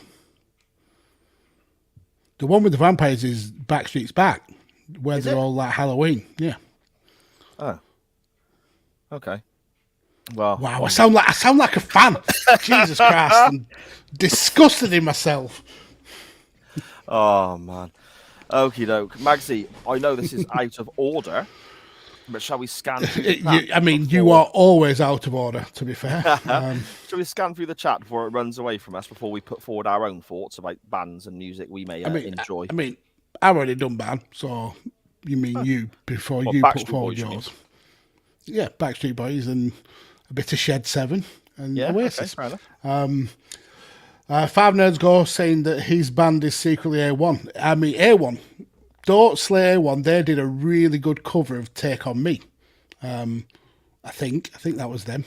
Yeah, I think that's right. Sharon has said that to me before as well. Then we've got Anya saying, we all know Dad's favourite band is secretly One Direction. So, what's your favourite One Direction song? See, if I heard some, I'd know it was them. But are they the ones that do a song called Olivia that gets played at our house trying to wind up my daughter Livy? I have no idea. But I don't know a lot of One Direction. To be honest, it's not my bag. It's not my cup of tea. Backstreet Boys is kind of where I'd bit of take that maybe. Backstreet Boys would take that. Robbie Williams, I'd draw the line at those. Yeah. Bit of New Kids on the Block, mate. Like some, I suppose. Yeah. Pigs Bladder saying, confirming that Purple Haze was definitely a cover, and Dan saying Alkaline Trio is angsty pop punk, and he's also morbidly intrigued by Vanilla Ice's new metal. It sounds weird, doesn't it? I hope he doesn't go. It's not down the kind of a Limp Bizkit new metal style. I hope he's better than that. Be new metal, so that sort of Korn, Papa Roach. They were all that kind of time, weren't they? Yeah, I suppose. But I'm definitely going to check it out, so that'll be interesting. Dan also says, my accent changed it to vanilla ass. Vanilla ass, maybe more accurate. Pigs Band is saying, favourite band, the Dead Kennedys, California, Uber Allies, Kill the Poor, and No Bad Ones. Sharon says she doesn't know if you have seen, I can't remember who it was that you said you'd seen, or not Beastie Boys. Yeah. I don't think I have. I'm fairly certain I'd remember that, wouldn't I? And Sharon was saying she was listening to some Kill Switch earlier, and you're saying she loves Brooklyn Nine-Nine as well. I mean, how can you not love Brooklyn Nine-Nine? And Sharon said, I think this is about Larger Than Life. It's about how like the fans like really kind of built up the Backstreet Boys, and that was song written for them. So yeah, it is, I'm sure it's the one with them where they're all dressed as massive robots. Okay, that is a bit of a tune. To be fair, that is a bit of a tune. It was difficult for me picking one band, Magsy, and I'm really glad somebody else went with Iron Maiden, even though I didn't 100% agree with their choices potentially. But again, it's each to their own. Motorhead were the obvious choice, obviously, because of how much I adore that band. But I went with Wasp because you say to somebody about Motorhead, everyone knows the Ace of Spades, and that's always an introductory song, isn't it? So that's kind of already been took care of in a way. Wasp, however, are a band. I mean, they're literally going to go out on their 40th anniversary tour. I think they've started it already in the States, and they're coming through this country at the start of next year. Go and check them out live if you get the opportunity. They are an incredible live act. I mean, you don't do it for 40 years if it's shite, do you? Let's be honest. Yeah, exactly. But I love Wasp. I discovered the band sort of 9-10 years old and just have loved them ever since. But I don't think they are as well known as some other bands from that same sort of era. So I thought, introductory songs. The obvious ones to me, there's a track called, well, Anya there in the chat jumping up there saying Love Machine. Now, Love Machine is a great record, absolutely brilliant. Their first album is superb, and that's off their first album. But it's not Love Machine in the two that I would recommend. I would go for I Want to Be Somebody, which was their first big single, because that is just a great piece of sped up rock music. It's fantastic. It sounds like a Whitney Houston cover. It's definitely not. But yeah, I mean, I Want to Be Somebody is literally about wanting to be famous and wanting dirty calls and people harassing me, but I want to be somebody and all that. It's great. And if you catch the video on YouTube or whatever, it's even more comical because they've got shitty plastic skeletons. So they've got no money. So the skeletons in the set are crap. Like they're worse than the ones you would use at school for like biology. And the miming is even worse than the skeletons. So that's quite funny to see. And lastly, probably their most well-known record, I would think, apart from I Want to Be Somebody, is probably a track called Wild Child, because of the guitar intro. And those are the two that I would say, check out Wild Child, check out I Want to Be Somebody. There is so many more better songs, but those two are absolute bangers. They always play them live, and that would be a great introduction to the band. To avoid, despite being one of my favorite musical artists of all time, I found this incredibly easy, and I could have picked quite a few different tracks because, as great as Wasp can be, some of it is absolute dog dirt. So, and they do a cover of Saturday Night's All Right for Fighting by Elton John. And it's quite easily one of the worst things I've ever heard in my life. It is horrific.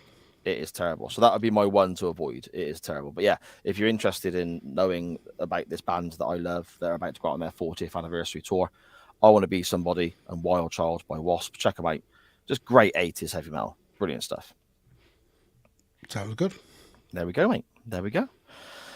So then, that brings us to a close of our non-wrestling topic. As always, thank you so much to everybody who sent in tweets and suggestions and lists and discussed your loves of certain artists. And again, everyone in the chat as well, putting forward suggestions in the chat and commenting on other people's choices as well. We say it every single week, but we always mean it.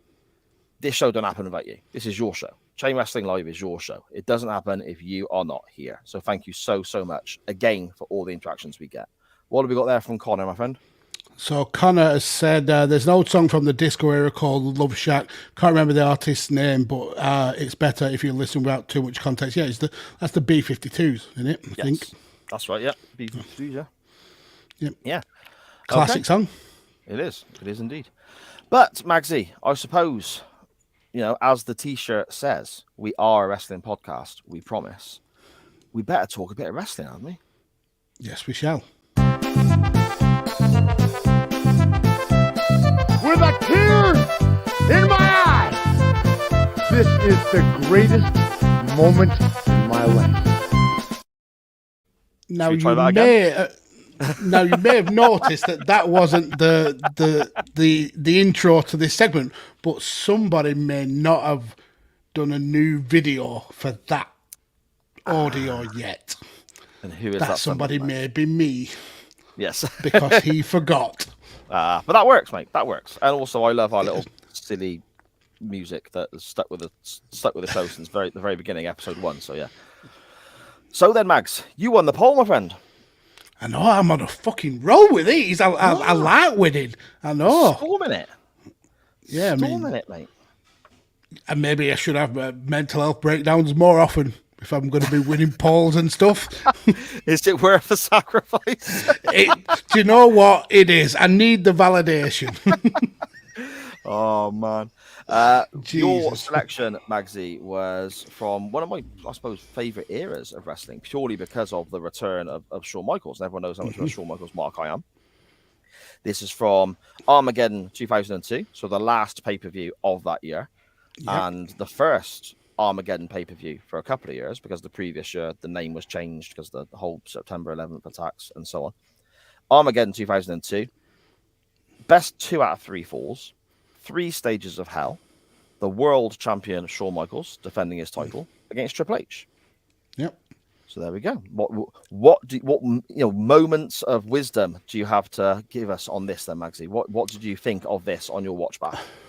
Yeah, this is not a match that I've gone back and watched too many times, which is considering the kind of star power in this match. It's surprising.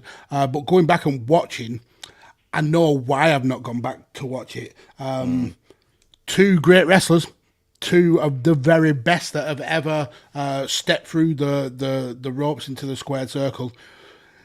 But this match just doesn't live up to what it could have been. It was a hard watch. Not because of the wrestlers and because of the work, but because it was so damn long. I think you're looking at like the best part of 40 minutes. And I get that a 3 Stages of Hell match is meant to be like a massive feud blow-off kind of match, loads and loads of stakes, but it just... I was finding myself getting distracted watching it because it was so damn long. See, I've not got an issue with the length of the match. I think we've seen matches longer than this on the show that we have praised. Okada Omega pops in my mind. We spoke about how great those matches are, and they tend to go this time or longer. I think barring one, there was maybe 20 minutes or so. I think, Magsy, off the top of my head, I'm not sure, but I think that was the very first one. Right. Okay. We've seen matches that we have hugely praised that have gone half hour, 40 minutes or longer. So I've got no issue with the length of this match at all. I've got an issue with the pace of the match. I think it felt incredibly long because it was incredibly slow. And obviously, going into this match, Triple H is injured. We can see him limping right from the first minute.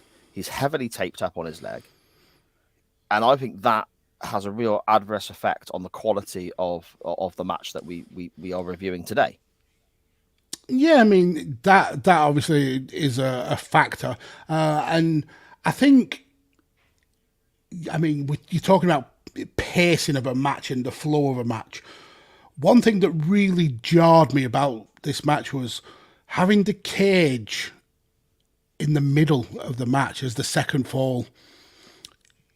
Having that kind of like time to wait for the cage to come down and then the cage to go back up. The cage for me is the blow off. Okay. That's the end, and I think it suffers. And I get why they wanted the ladder match because Shawn Michaels made that iconic. Mm-hmm. But I think having the street fight, then the cage match, it felt maybe out of sync, a little bit disjointed. Maybe it was that kind of like threw me off a little bit. Okay, yeah, that makes sense. I mean, you mentioned there about the ladder match being involved because it's kind of Shawn's match, isn't it? I guess he made it famous. We start with a recap before the match begins of the whole kind of feud, I guess. Shawn coming back at SummerSlam in an absolute storming contest. First match in 4 years. One of my favourite matches of all time. I loved it. I'm pretty certain I gave that a 10 on this show when we reviewed it many, many, many, many weeks ago. Shawn obviously then goes into the Elimination Chamber at Survivor Series, wins the world title there in those horrific brown tights and his nice little Dutch boy bob haircut. Doesn't quite look like Shawn Michaels to me, but okay, I'm just glad the guy's back at this point. This, as you said, is the blow off for the feud. This is the end of whether, because after this is December 2002. After this, the next pay-per-view is the Royal Rumble 2003. So we're having Triple H getting preoccupied with Scott Steiner, and Shawn Michaels is going into a program with Jericho for their great match at WrestleMania 19. Yep. Yeah, so kind of this is it. They divide off after this, don't they? And go on with separate programs. Now, the recap we have beforehand, running through all that, we have Triple H sat there looking at a camera as Eric Bischoff is explaining the first fall is going to be a street fight, and he's very happy. And we hear Jerry Lawler's voice saying, "Oh, that favors the game." And then we have the mention of the steel cage, and again, Triple H looks happy. Jerry Lawler on commentary mentions that favors the game as well. And then he says the final four, if needed, will be a ladder match. And Triple H's face drops and he looks generally concerned. So again, I can see why the ladder match is in there. And because of I suppose, the way a ladder match finishes with grabbing the title, it kind of has to be the last fall for that to work. So maybe playing devil's advocate, would you have put the cage at the beginning instead? Do you think that might have made a difference? I don't know. I think for me, a cage has to be the last fall. I would have taken the cage match out. Okay. Maybe have had just a standard wrestling match, then a street fight, then, if needed, the ladder match. I think that would have made a little bit more sense. But I can see why the cage in there, because you have to look like you're weighting the match in the favour of Triple H. So I get why all the elements are there, but just for me, watching them in the running order that they're setting, it just feels a little bit disjointed. Yeah, okay, that makes sense, mate. That makes sense. This set here, Armageddon, obviously it comes into play later in the match, but there's flames and there's a metal section either side of the entranceway. One says Raw, one says SmackDown. This is cool, isn't it? The whole Armageddon thing is cool. The fire, the music, the theme tune to the pay-per-view. This is great. Very almost like junkyard looking. Yeah, it was, and it was unique how the wrestlers came through the curtain as well, because normally obviously they just pop through a curtain, and nowadays it's like round the side and they come out of the main entrance. This you can see like there's a big gap between like the back piece of corrugated metal and then the side panels, so you can see well around it. It's a very cool aesthetic. I thought that this is a very unique stage setting. And Armageddon tends to have these, doesn't it? I mean, there was a big castle at one stage, wasn't there? Or big like turrets that are on fire and stuff for one Armageddon. Yeah, around this time, it's when WWE were really kind of pushing the B-level pay-per-views stage. I think this is around the time when Backlash had the swinging hooks and things like that. Now it's very. It feels homogenized, especially with all the kind of like the CG graphics of that Kevin Dunn masturbates over. Yeah, these older sets are really, really cool. Yeah, definitely. As we mentioned, Triple H comes out first as the challenger, rightfully bloody so, and he is taped up, but he still looks jacked to hell, doesn't he? He still looks like that is in the early 2000s. That is what I want my world champion to look like. Mm-hmm. Yeah, he looks carved out of granite. The long hair, the spitting of the water. Yeah, it's a really cool look. And he's got in tow Mr. Flair, who in the build up to this said to Shawn Michaels he needs to pass the baton on, because if he doesn't, Triple H is going to kill him, which adds so much stakes, especially when you consider that Shawn Michaels' hero was Ric Flair. So yeah, it just shows the stakes in this match. Okay, well, you mentioned Flair there. I was going to bring it up later on, but let's just tackle it right now before I forget, basically. Here we've got two guys who, in my opinion, are historically the two best to ever do it, in Shawn Michaels and Ric Flair. They're my two favourites, and depending on what day you ask me, it will change all the time as to who's one and who's two, and you can never really fit a cigarette paper between them. The difference between them is that minuscule. Now, Triple H, multiple-time world champion, carried the company for many, many years, always involved in big feuds with The Rock and Austin and so on.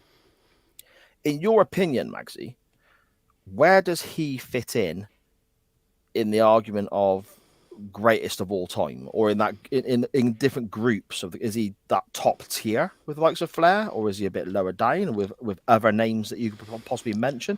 Where does he fit in the scheme of greatest ever? Yeah, so for me, he's Trips is a quandary, and I think I've mentioned this before on maybe an episode of Badlands or something like that. If you look at his career and his accolades and his achievements in isolation, this guy should very much be in the conversation for best of all time. But he was in an era where you had Shawn Michaels. He was in an era where after Shawn Michaels kind of dropped off, it went to Stone Cold. It was The Rock. It was Brock Lesnar, Kurt Angle. He's an elite level wrestler, but he was never, for me, he was never the guy. He was never the person that carried the company. And when he was put in that position, it's looked back at as a reign of terror. But you look back at when Austin was the top guy, it's beloved. You look back when The Rock was the top guy, it's beloved. But when you look back at when Triple H was the top guy, it was him holding people down. It was him winning feuds that perhaps he shouldn't have won, always being in the title picture. And I think that's perhaps a little bit unfair, but also kind of shows Triple H's position. He was probably the most hard-working wrestler because he had to compete with naturally talented people to stay on their level, and has been able to outlast every single one of them and have a record-breaking career, and is now the top dog in the biggest company of the all. So by rights, he should be in that conversation. But for me, there's always other people who had a bigger effect on the business than he did. It's a funny one for me because you look at the list of matches that you could put together as being incredible matches that he was part of. His dancing partner, so to speak, his opponent, was always a top level guy. So the matches with Shawn, SummerSlam, for example, 2002, one of my favorite matches of all time. Shawn is there and makes that match for me, but Triple H is also there. It does take two. WrestleMania 17, great match with The Undertaker. The Undertaker makes that match for me, but Triple H is still there, and it does take two. His matches with Taker in later WrestleManias, it's almost like he's. I hate the term because obviously it was used very much by Triple H, ironically enough, but he's almost like that B+ player, in that he is with somebody who maybe is on a slightly higher level than him. He's always there or thereabouts in these classic matches that we look back on. He's always part of it. But he never quite gets the plaudits because his opponent is always viewed as being the guy that kind of makes it as good as it is. Yeah, that's a really good point. But I think that kind of downplays his talent, because if he wasn't able to keep pace with those wrestlers, that match wouldn't be as classic as it is. And so I think his body of work in wrestling is a little bit underrated.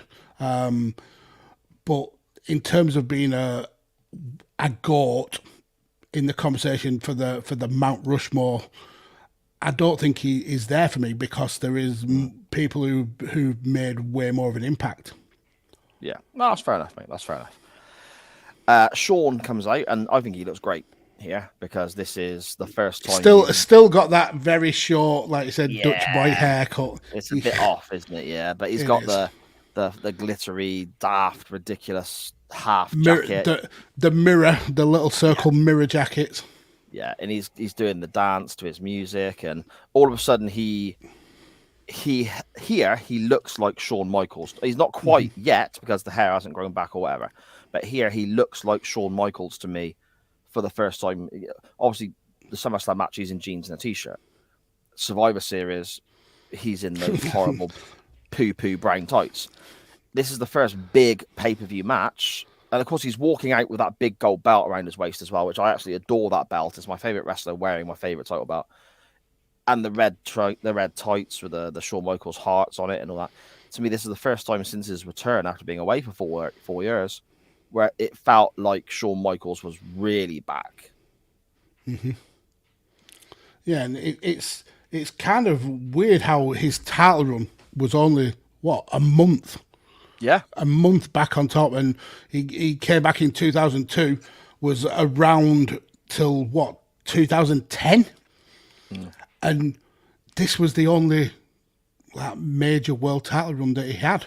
Yeah, just that 1 month. He didn't hold any other singles. He had a tag team title run. Yeah, but he didn't hold a singles title again.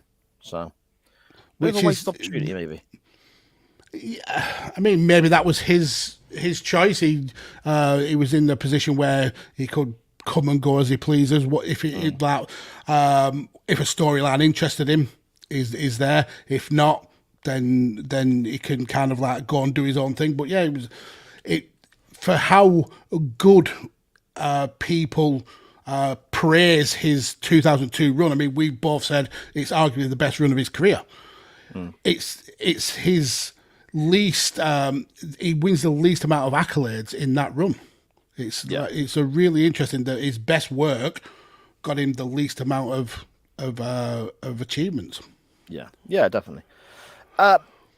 We have Ric Flair thrown out very early, don't we? Yes, we do. I think this is great because it's a street fight, so there's no DQ, obviously. So that would basically make it a 2-on-1.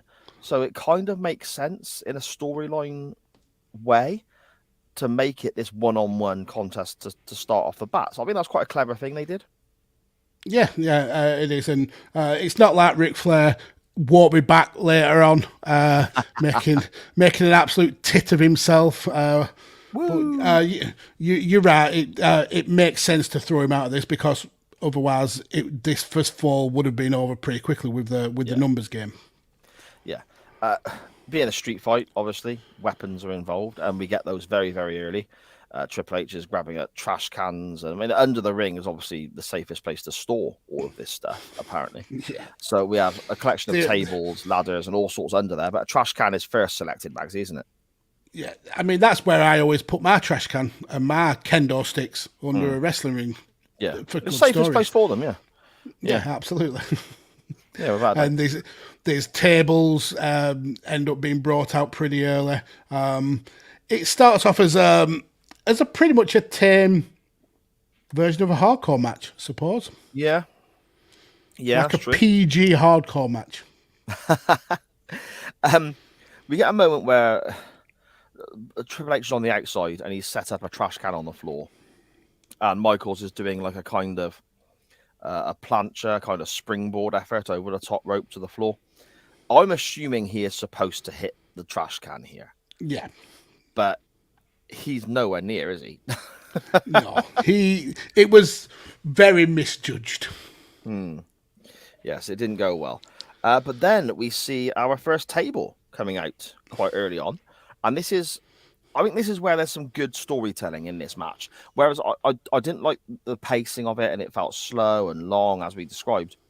There were things in this match that, as a wrestling fan and looking how they're putting the match together, I did enjoy because it made sense. And the first one was the building of the, table fort, I suppose, on the outside of the ring.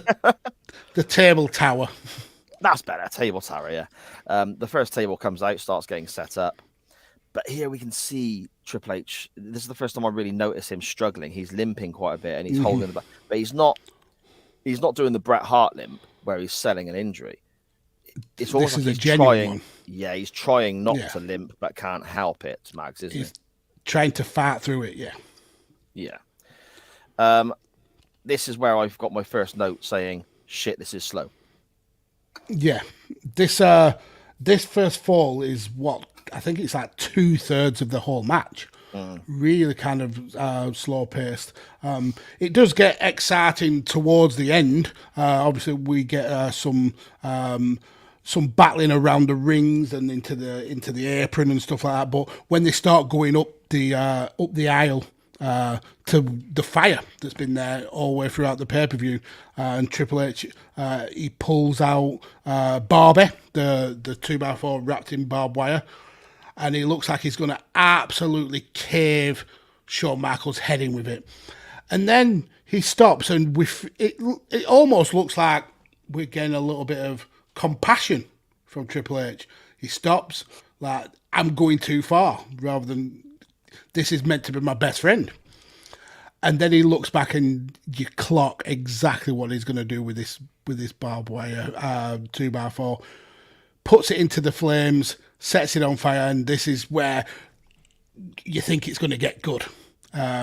Goes to swing it towards Michaels, but he's able to kick him in the ribs, the wood actually goes flying across the aisle and lands right up against the barricade for the fans. So the fans literally could touch this flaming metal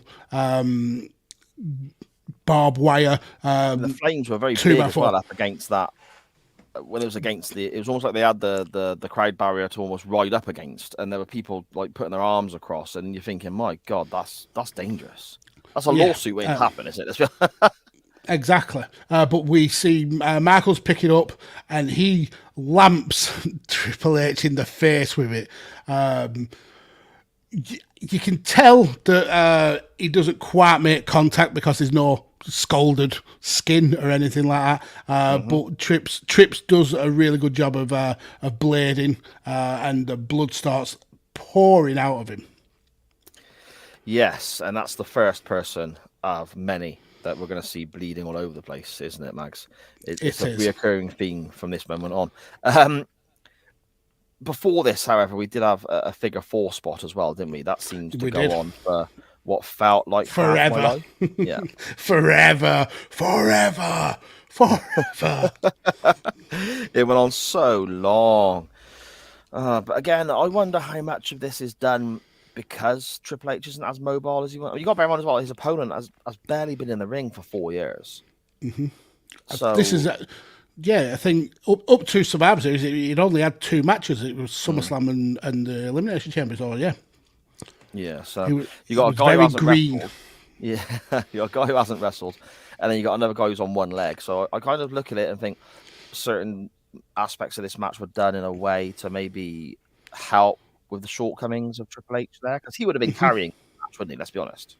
Yeah, and I suppose it builds up excitement once you get that first fall, and then you can bring it home quickly in the other 2 falls. But yeah, you're right. This dragged, and there were points in this first fall where you could tell there was a lot of stalling for time.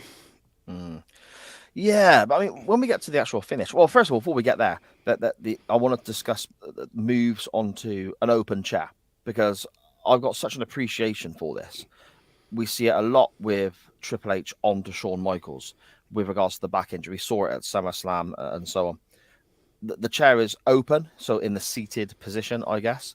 And rather than deliver a backbreaker across his knee, he delivers a backbreaker, almost like a side slam, to Shawn Michaels onto the chair. On this occasion, in this match, Michaels actually counters it and does it to Triple H. But I love that. I think that looks so brutal without, I suppose, being that dangerous, really.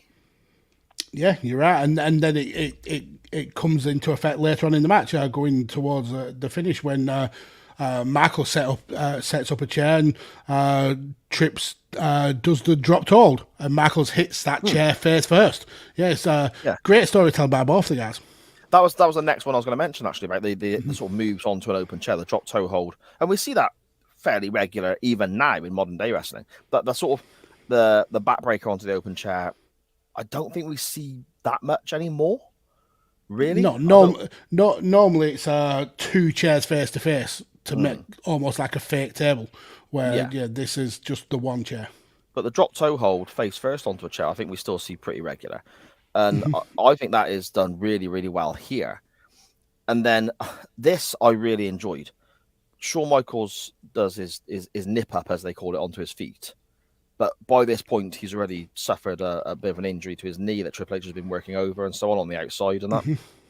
He nips up, wobbles a little bit because of his bad knee, and Triple H just smells blood and boom, hits him with a chop block right to the back of that knee.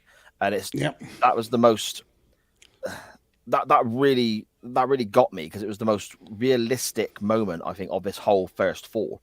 That's exactly what Triple H would do. You know, they call him the cerebral assassin and all. He sees a weakness, bang, hits it. Tactically, if you're trying to win a wrestling match, that makes perfect sense.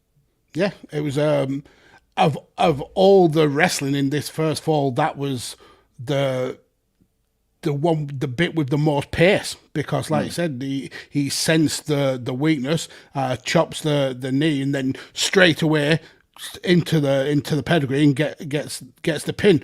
Maybe we didn't need the 20 minutes or so that came before that. Maybe that could have been shaved down to maybe like 10 minutes. But yeah, what the thing that got me about that fall was just before that when I think it's Hunter hits a DDT, and you see how both guys are just absolutely spent, really kind of like selling just how brutal this match has been, and then obviously that leads to the first attempt at a pedigree. Then Shawn Michaels gets out, kick up, and then the chop block. But yeah, that last 30 seconds or so was probably the most exciting part of that first fall for me. Yeah, it was really well done. Really well done. And then the cage comes down, Maxie, doesn't it? Because obviously Triple H has won the first fall there. Now, again, this takes a while, obviously. They've got to bring the cage down, strap it in place, etc., etc. But I did quite like the fact that, I mean, I haven't mentioned this yet, but I watched this match with Charlie. I called her in through and said, do you want to watch this? And she sat down and watched the whole thing with me. And she said, well, at least they can't get any weapons in there now because the cage is going to close it up. But then as the cage is coming down, Triple H is throwing weapons in, almost in preparation for being locked in this cage. he heard what Charlie said and went, hold my beer, watch this. Exactly. And I thought that is such a clever thing to be able to get those weapons and tables and all sorts in there as the cage is coming down, you know, because obviously they're not going to stop the cage to take them all out. It is what it is. And the referees are panicking a little bit as well because the cage is coming down. They got to strap it in place, and we're live on pay-per-view. You know, we're eating television time, I guess. I thought that was quite good, Max. Yeah. It plays into Triple H being the cerebral assassin. He knows that he's got an advantage in a street fight style match. Why not bring that advantage into the second fall? It makes perfect sense. One thing that starts this match off, this fall off pretty on a sour note for me is how obvious Shawn Michaels' blades. Like, not only do you see it pretty clearly first go around, but when they do a replay, you see it even more clearly. And we get it. It's wrestling. This match needs it needs the blood. It needs the clarity to show how intense it is. But Jesus Christ, he may as well have just done it up in front of the camera. It was so blatant. See, I will see your blatant Shawn Michaels blading, and I will raise you Ric Flair blatant. Yes, yes. Jesus wept. He's literally picking the blade out of his pocket on the way down and adjusting it before he's hit the mat. He's like, oh, you know, has the camera caught this yet? Can you see what I'm doing? It's, you know, come on, lads, bloody hell, you're supposed to be the best in the business. Yep. Oh man. I mean, Flair obviously comes back down, starts setting up more tables on the outside. Again, clever bit of storytelling there. We've got the parts with Shawn's back, which are obviously part of the story because of his history. We've got the parts with Shawn's knee injury now that he's working over as well, which keeps popping out back through the story again, led to the first fall. And now we've got this tower of tables, as you worded it, Magsy, getting built on the outside that you almost forget about every time something happens to it because we're taken away as something else, aren't we? And I think that's the beauty of using tables in a match. That when you are setting up a table and everybody's looking for that table spot to happen, and then the match goes in a different direction, you forget that table's there. But that shows the cleverness of the wrestlers, knowing that spot's coming up, rather than set it up at the time. They're working it into the match. They're working setting those up as an element of the match, and then we get the payoff later on. It's really, really good storytelling. Yeah, that is clever. With regards to the whole Ric Flair situation, we're talking about him blading. We need to mention he obviously gets into the cage and so on, and it becomes 2-on-1 for a moment. Triple H is sort of took out of commission. I guess he's towards one of the corners out of the way for a few minutes. So Michaels is dealing with Flair, hits a sweet chin music, and a few other bits and bobs there. Do you think this was done to allow Triple H some time? Because obviously the guy is struggling. He's incredibly taped up and he's limping. We know how he operates. He could have all sorts of injuries there, but he will tough it up, I suppose, or man up, or however these horrible terms are, and try and get through injured. Do you think this was done maybe to give him a breather, potentially? Yeah, so Flair is like the cover to give Triple H a bit of time off. Yeah, absolutely makes sense. I mean, that's the whole point of Flair in this era, that he's the guy to take the pressure off Triple H. We know he can take a bump. We know he can have a wrestling match with the best of them. It makes sense for Flair to be used in that position. It would not surprise me if this wasn't kind of like an audible call that Flair came back, because he was ejected early on into the match. So that should mean that Flair has no involvement whatsoever. But he then comes back down, and the referees don't re-eject him. He's just allowed to get involved in the match. So yeah, I think that was done purposely to make sure Hunter could last all the way through the match. Charlie explained that away as initially she went, well, why is he back? He's been sent away. Why is he back? And then she sat there for a few moments and went, okay, it is a separate fall though, isn't it? Again, good point, great point. Yeah. Logic, I guess, from my 12-year-old there. And plus, if you're having Ric Flair on a pay-per-view, he has to bleed. There's just of course. So we needed him to come back out and get the Crimson Mask. Of course. And then he's dragged away by the referees. Yeah. He is gushing, isn't he? There's blood everywhere. He loves blood. He must chew aspirin for fun, because his blood comes out like water. Yeah. That'll be all the alcohol, won't it? The alcohol thins the blood. So. The alcohol and the cocaine. Exactly. The finish to the second fall, I suppose it comes relatively quickly. We don't see Triple H much in this fall, do we? There's a lot of flair, a lot of nonsense. Mm-hmm. And then we get a table in the ring, and Triple H put on the table. Michaels climbs to the top of the cage, hits a splash. And if Triple H's leg didn't hurt before that, the way the table broke, and then Shawn grabbed the injured leg to hook it for the pinfall. If it wasn't already injured, he's just fucked his mate up there. Yeah. And I mean, that the splash was horrible. I hated it. I hated everything about it. It felt like Michaels just collapsed off the top of the cage. There was no kind of air, like there was no jump. It just felt like he just fell onto Triple H. But props to the three guys involved for covering Triple H's injuries there. I've got to give them that. I think Flair takes the sweet chin music, and then I think Triple H takes it as well.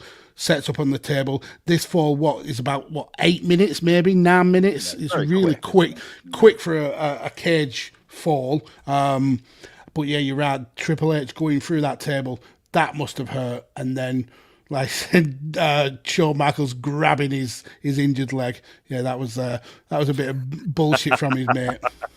Yeah, that was I wonder if he said anything backstage. I hope so. That takes us to the third and decisive fall. I mean, who'd have thunk it? Eh? Who'd have thought it? It's gone to a third. I mean, fall. how many 2 out of 3 falls matches have only gone 2-0? I was thinking this earlier on because I remember seeing one, and I'm sure it's another Triple H one where he wins 2-0. Yes, they mentioned that. Was it against Austin? Yeah, I think it is. Yeah, but and there is a WCW one. There's a tag match. I think it was at a Clash of Champions, and it might have been Flair and Anderson versus the Hollywood Blondes, and that finished 2-0, and the final fall ended on a DQ. So it was double shit. Oh, that's grim. I'm fairly certain that's who was it. I'll have to check it out, but I'm fairly certain that was what it was. It was a Clash of the Champions match. I'm pretty certain it was Hollywood Blondes and Flair was involved as well. So, but I can't remember many more. No. I mean, it makes sense that you use all three of the falls. Yeah, very true, very true. So the third fall is a ladder match, which in theory should favour Shawn Michaels because that's the match he made famous, etc., etc. The first thing that I noticed and then was verbalised by my daughter as she was watching as well, that belt is hung very, very, very high up. That's higher than I normally view the belt to be. But then you see when they get the first ladder out, oh, that's why, because that ladder is ginormous. Because they've got the big old ladders out. Yeah. None of those little tin foil ladders that collapse in as soon as you put one foot on them. They've got the big bad boys. One thing I did giggle at was when you see Flair being essentially carried out of the arena. You get the referee hooking the belt to, I think it's Jack Dawn, hooking the belt onto the rope. And he looks at Flair and he just has this look of, I couldn't give a shit that you're bleeding. Just get out of the ring. And then we start what may well be the shortest ladder match in history. We also have an issue with the belt as well. They're trying to hang it, but it's going up. The thing that it hangs on, the loop is going up, and you see one referee shout. You got to sort of look out the corner of the screen because it's following Flair and looking at other stuff.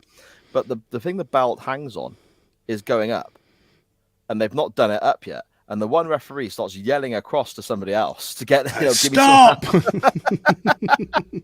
you imagine that if it went up and they the refs just still stood there holding the title, like, oh shit, I'm in trouble. I'm the winner. And maybe that's why. Maybe that's why they went with Velcro fastenings instead of like the push buttons. Oh, we were talking about this whilst watching the AEW pay-per-view because Charlie asked when the Bucks and Omega won the trios title, she asked why are they putting the belts on backwards, and we're like, well, it's easier with the fasteners, the poppers, and so on. And then we said about belts in WWE having Velcro on them, and again, it just feels wrong. Sounds like it's a toy, It's. But anyway, we have the big ladder. The belt is hung incredibly high. Shawn Michaels attempts another splash here, and it looks like absolute shit. And I love Shawn, but my God, this is crap. He goes 0 for 2 in splashes Yes. in this match for me. Terrible splashes. It's not his thing. I don't know whether he was kind of trying to pay homage to Superfly, Jimmy Snooker, or something like that. But yeah, don't do splashes, Shawn Michaels. If you're doing a high flying move, do the elbow drop. That's what you're good at. The splash is not your thing. No, it's not a good look. Apart from at WrestleMania 10, that was a good splash. With a mullet flying behind him in the wind. Yeah, I suppose. Triple H eventually, we get to a stage where, I mean, it's your usual ladder match nonsense, especially with two guys who at this stage have gone 35 odd minutes. One of them's got a knackered leg. One of them's only wrestled 2 or 3 times in the space of 4 years. They're going to be struggling a little bit here. Who's that? King Pig Splatters. He's saying that MVP beat Chris Benoit 2 straight falls for the US title. I seem to remember that one as well. Yeah. Okay, fair play. Good show. I don't remember that myself, but yeah, that's a great show. We get it's a very slow, methodical, I suppose, plodding pace. He's back again. He's just proving us wrong. You're making us look like we have no clue what we're talking about. Foley versus Flair Avengers 2006, 2 straight falls. He's blatantly sat there Googling this shit. Yeah, I'll get them bastards. Look at this. I'll bring up a whole list.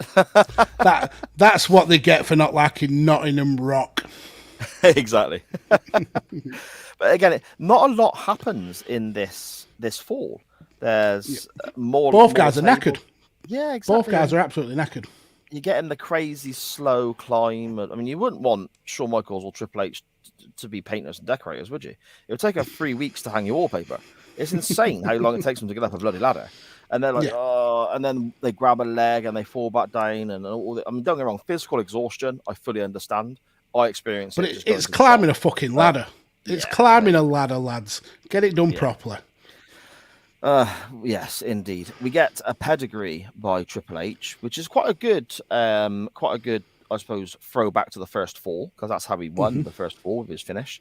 But it's quite a messy pedigree, and again, we see that the guy is obviously struggling with that knee, that leg injury. Sorry, Max. Yeah, it definitely looks rough, and you can see that Trips is been through the wars in this. He's absolutely he's just riddled in pain. Yeah. So that looks pretty rough. Yeah, it wasn't a good look. But I mean, not long after that, Shawn Michaels hits Sweet Chin Music, which sends Triple H to the outside. And then Michael starts the incredibly slow, but also very long climb, because that ladder, as we mentioned, is ridiculously big. It doesn't need to be that big, let's be honest. You know, like Magsy there doing for the sake of those on the audio version, Magsy's doing a very good, convincing impression of Shawn Michaels taking 6 months to climb a ladder. As he gets near the top, however, and he's actually got hold of the belt, hasn't he? He's got one hand on the belt at least. Yep. We can see the crowd behind Shawn reacting to something, and it's not just the fact he's getting close to the belt. And the camera work here, I think, is very well done, because obviously Triple H at this stage has got back in the ring, and he's against the side of the ladder. As the hard cam is looking at it, he is to the right by the announcer's desk and so on, and he is pushing the ladder towards the entranceway, which is on the left-hand side of the hard cam as we look at it as a viewer. But we don't see that straight away. We just see the crowd react because of the angle we have. I think that was very well done, Magsy. Simple little thing, but for the viewer at home, I think that's quite a nice way of doing that. Yeah, I agree. Because as a viewer, you think the crowd are reacting because Shawn Michaels is gonna retain the title, but then when the camera does pan and you see Triple H and he slowly pushes the ladder, and then this is where those tables that have been set up some 30 minutes before and then added to some like 10-15 minutes before, that's where they come into play. Shawn Michaels is pushed, does the classic leap at the end of the fall through the tables, and he hits those tables hard. Yeah. I mean, it's not... I mean, every time he falls through tables, it hits hard, but he plows through 3 of the tables, and then the one at the very top, it almost decapitates him. And he has to kind of like almost kick it out of the way. And he ends up with his body underneath the table, but then his leg on top of the table. Brilliant bump. Well taken by Shawn Michaels. And that leaves Triple H free to quickly climb the ladder and win the title. Yes, and so begins what shall be known as the Reign of Terror. Because after this, we have all the stuff with Booker T, Scott Steiner, and everyone else that basically people say, maybe they could have had a world title run here. And Triple H was like, oh, no, not by the skin on my big fat nose. That's not going to happen. You know, so... Magsy, in summary then, what are your thoughts? And ultimately, out of 10, my friend. Yeah, I mean, it's disappointing because this could have been so much better. With the talent in the ring, this should have been gold. And for me, the kind of disjointed booking of the match, the length of the match, Triple H going in with the injury, which clearly had an impact going through the later falls. It felt like a letdown. Like it could have been so much more, but it was still not the worst thing that we've ever watched. It was still great wrestling, great storytelling. Flair coming and blading adds to the comedy. So I can't be that harsh on it. But it's not going to be an all-time classic. So for me, I think a 6, maybe 6.5. Yeah, I think I'll go with 6.5. it'll amaze you to know that as a Shawn Michaels match, I've given it a 10. 10. I've actually given it lower than you. If you're going 6.5, I've got 6. So I don't think Still in the same ballpark. Yeah, of course, very much. Not too far off. But I don't think we've reviewed a Shawn Michaels match and I've given it a lower rating than you because I am a little bit biased. So I think the issue is that we were so spoiled with the SummerSlam match yeah, that it struggled to live up to that. and the Elimination Chamber as well was a very good contest, wasn't it? Let's be honest. Yeah. So my overall feelings in summary of it was, I mean, I've literally got the notes in front of me here saying what could have been. What could have been if Triple H was not injured. What could this have been? Yeah. What did they have in store for us that we didn't see? What did they have planned that they had to cut out? I mean, Flair coming back, he came back for a reason, as you said, Magsy, with Triple H struggling with the injury and so on. If Flair didn't come back, what would have been that segment of the match? What could have been? Because this is the blow off and a fantastic stipulation. 2 out of 3 falls is great on its own, but each fall having an added stipulation, this could have been superb, especially looking at what we had previously from these two guys. So yeah, my summary is like 6 out of 10. What could have been though? That's always going to be the question for me when it comes to the main event here of Armageddon 2002. Well summed up. Really, really well. This should have been so much better, and yet it was still pretty good. I mean, when you can still have a good match and it be disappointing, that shows just the level that these guys were on. Yes, very much so. Very much so. I want to give a quick shout out to Mr. Benny Mac, who popped in and said, "Evening, fellas," not long ago, as we were discussing.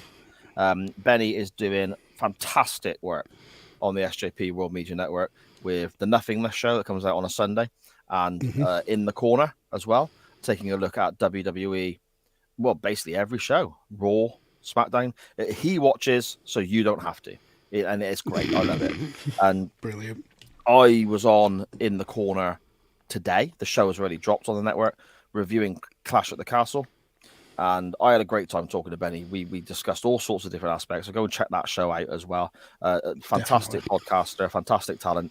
Check out everything Benny does. It's well worth listening to. Magsy, where do we go next week, my friend?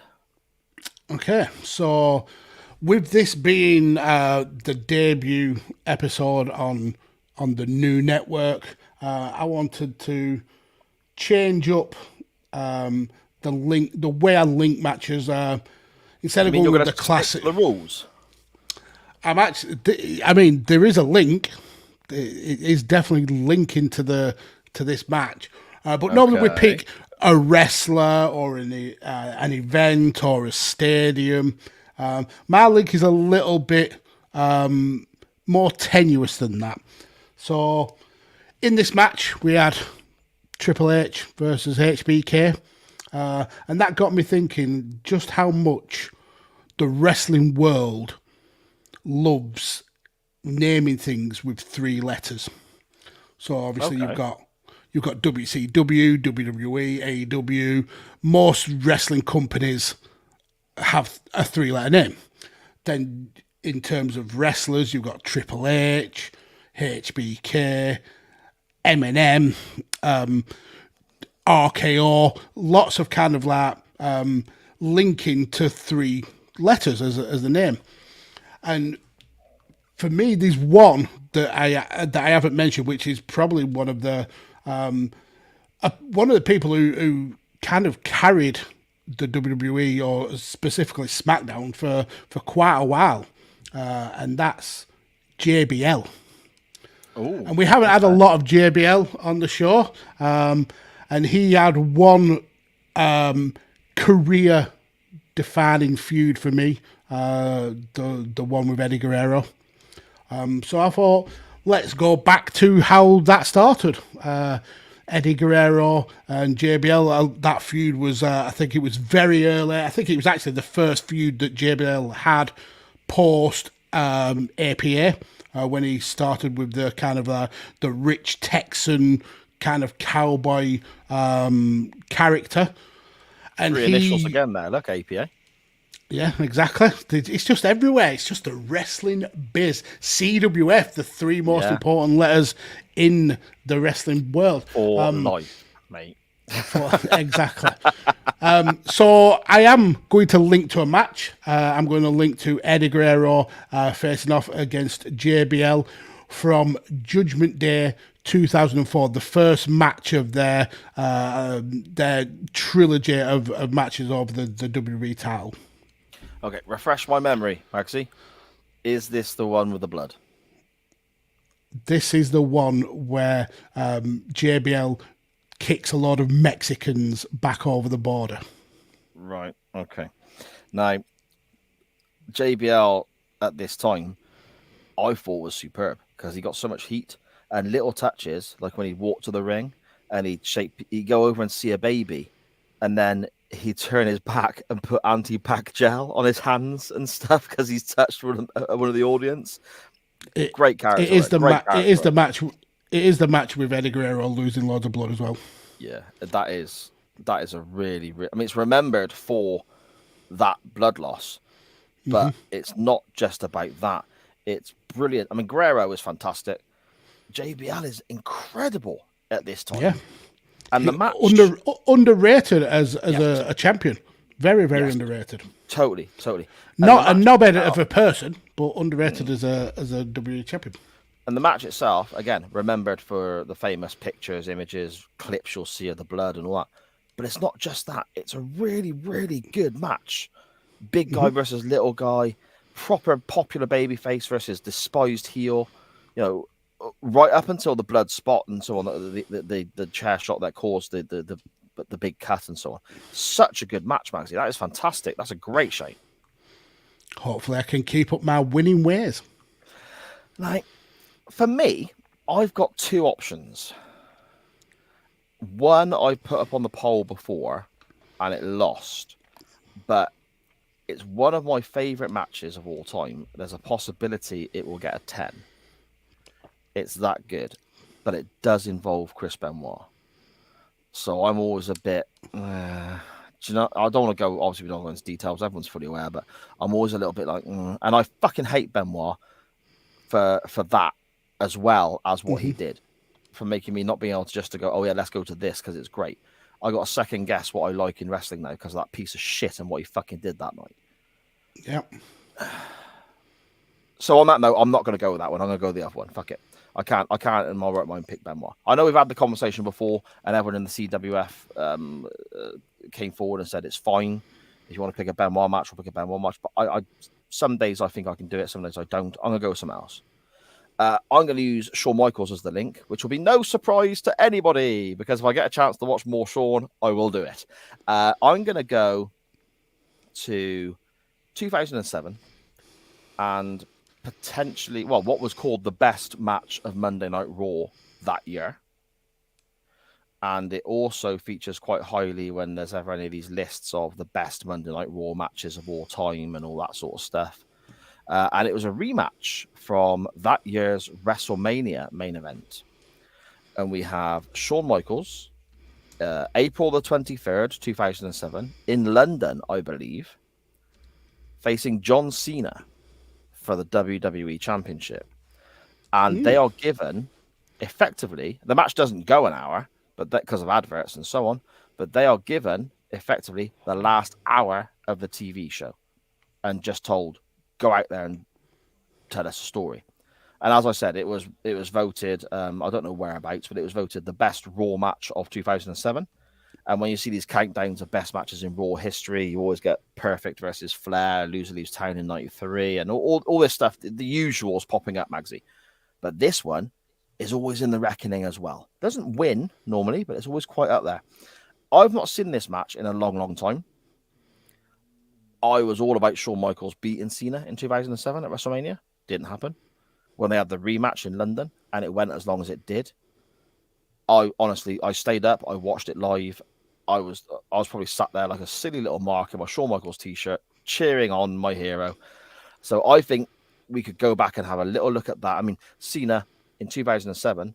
A lot of people hate the guy, but that year in ring, John Cena was superb. So many great matches he was involved in, and it's not always about who you're against. Cena was very good in 2007 before that injury hit him. Yeah, he was carrying the company. He was having that was big match Cena all the time. And yeah, I think this is around the time when fans were really kind of starting to turn on Cena. But yeah, from what I remember of this match, it's a belter, an absolute belter. So 2 great picks, 2 really, really good picks.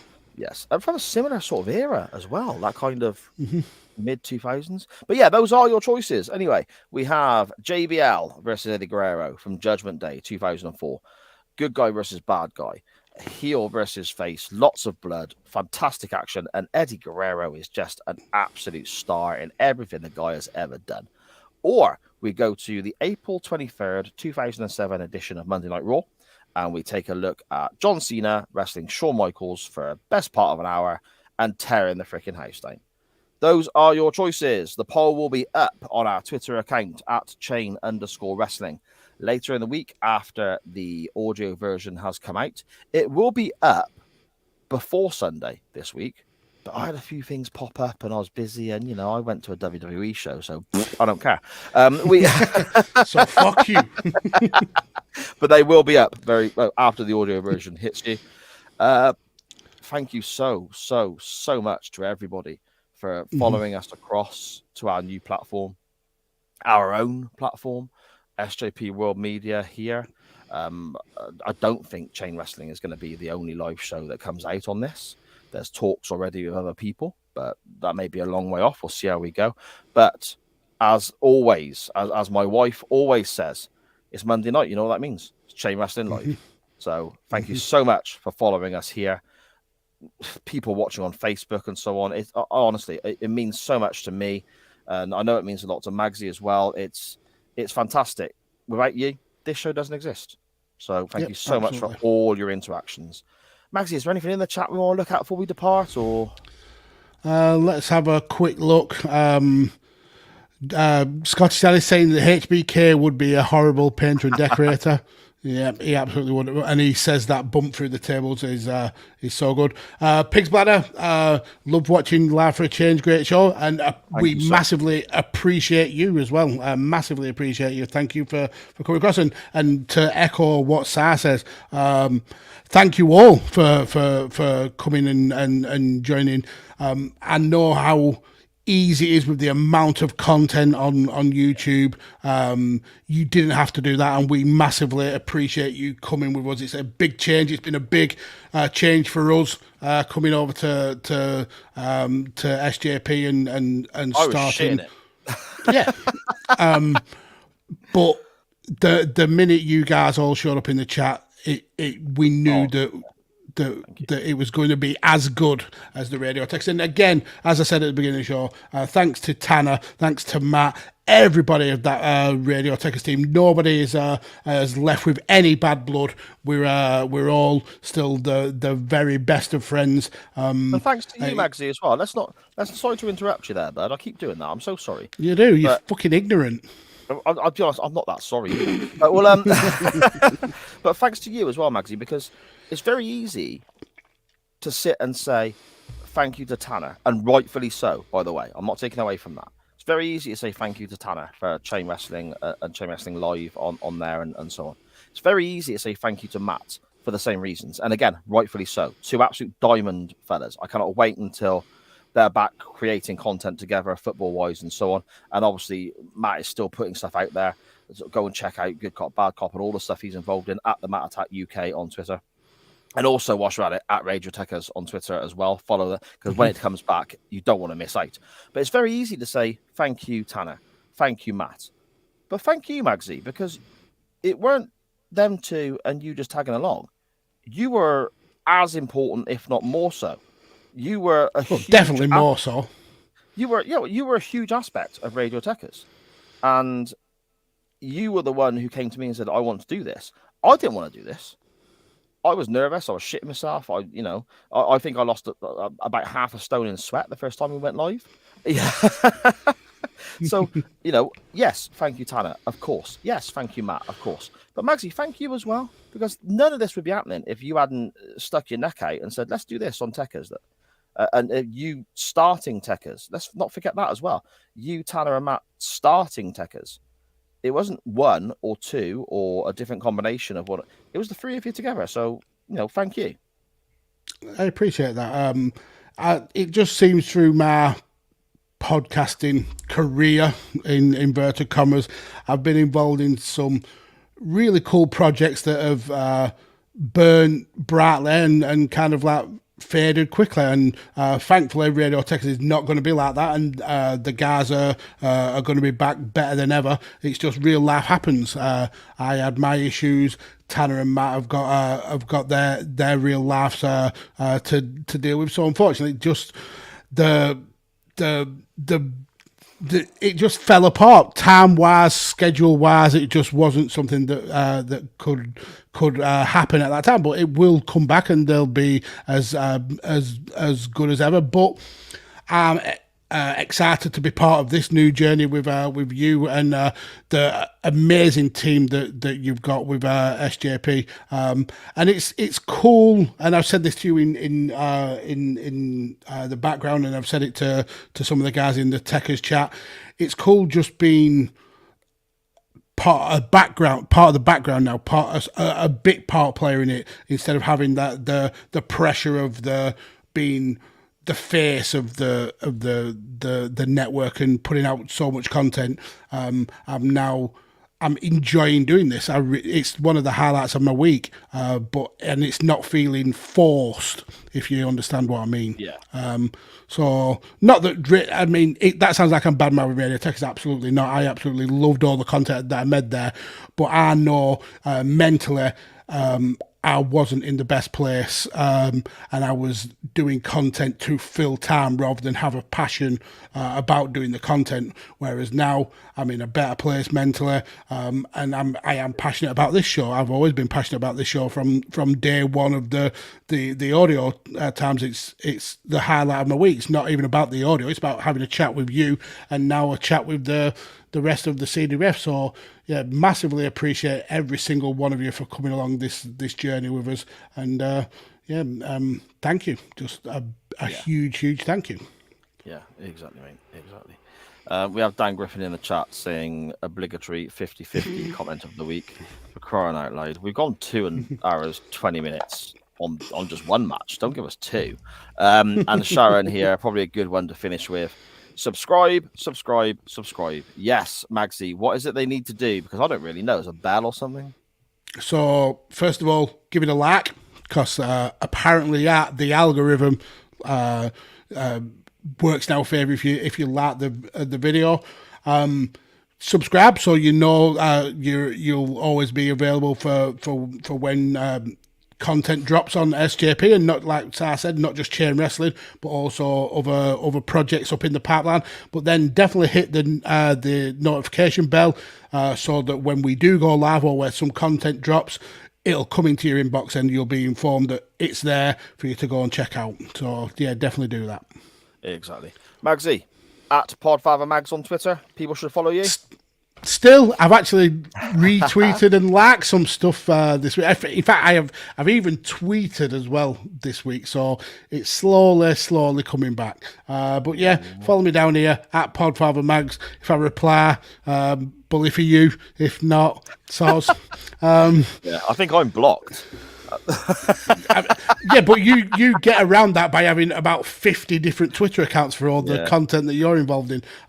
You can also follow me on TikTok as well. I'm all over that. Apparently, I'm a big thing there. At Mags All Pods. It's when you get your cock out. They love it. At Mags All Pods on Twitter. There we go.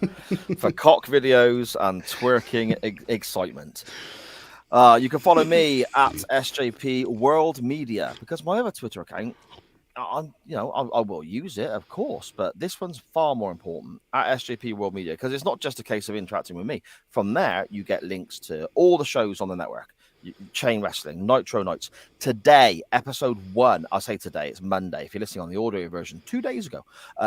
Episode 1 of NXT, The Rise and Fall, with the King Joshua Goodwin, a UK-based independent pro wrestler. And we're going to be looking at NXT, the Black and Gold era, show by show by show, in a very similar format to Nitro Nights.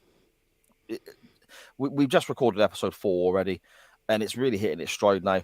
Hearing Joshua put forward why certain things might happen in the ring or not, in his opinion, he says himself, he doesn't know for a fact, but it's just a different slant on how we look at things, and I'm finding it so educational just sitting and talking to the guy. I hope you enjoy the show as well. Episode 1 has dropped today at NXT Rise and Fall. Again, you get all of this just by following at SJP World Media on Facebook or Twitter. It's that straightforward. And then, of course, this show at Chain_Wrestling on Facebook, Twitter, Instagram, and that TikTok thingamy. And buy your merch. I want your money. Magsy, I'm off now to rewatch Kane and Lita's wedding purely because of research purposes and nothing to do with what Trish Stratus is wearing at all, I promise. I'll speak to you next week, my friend. Crafty wank time.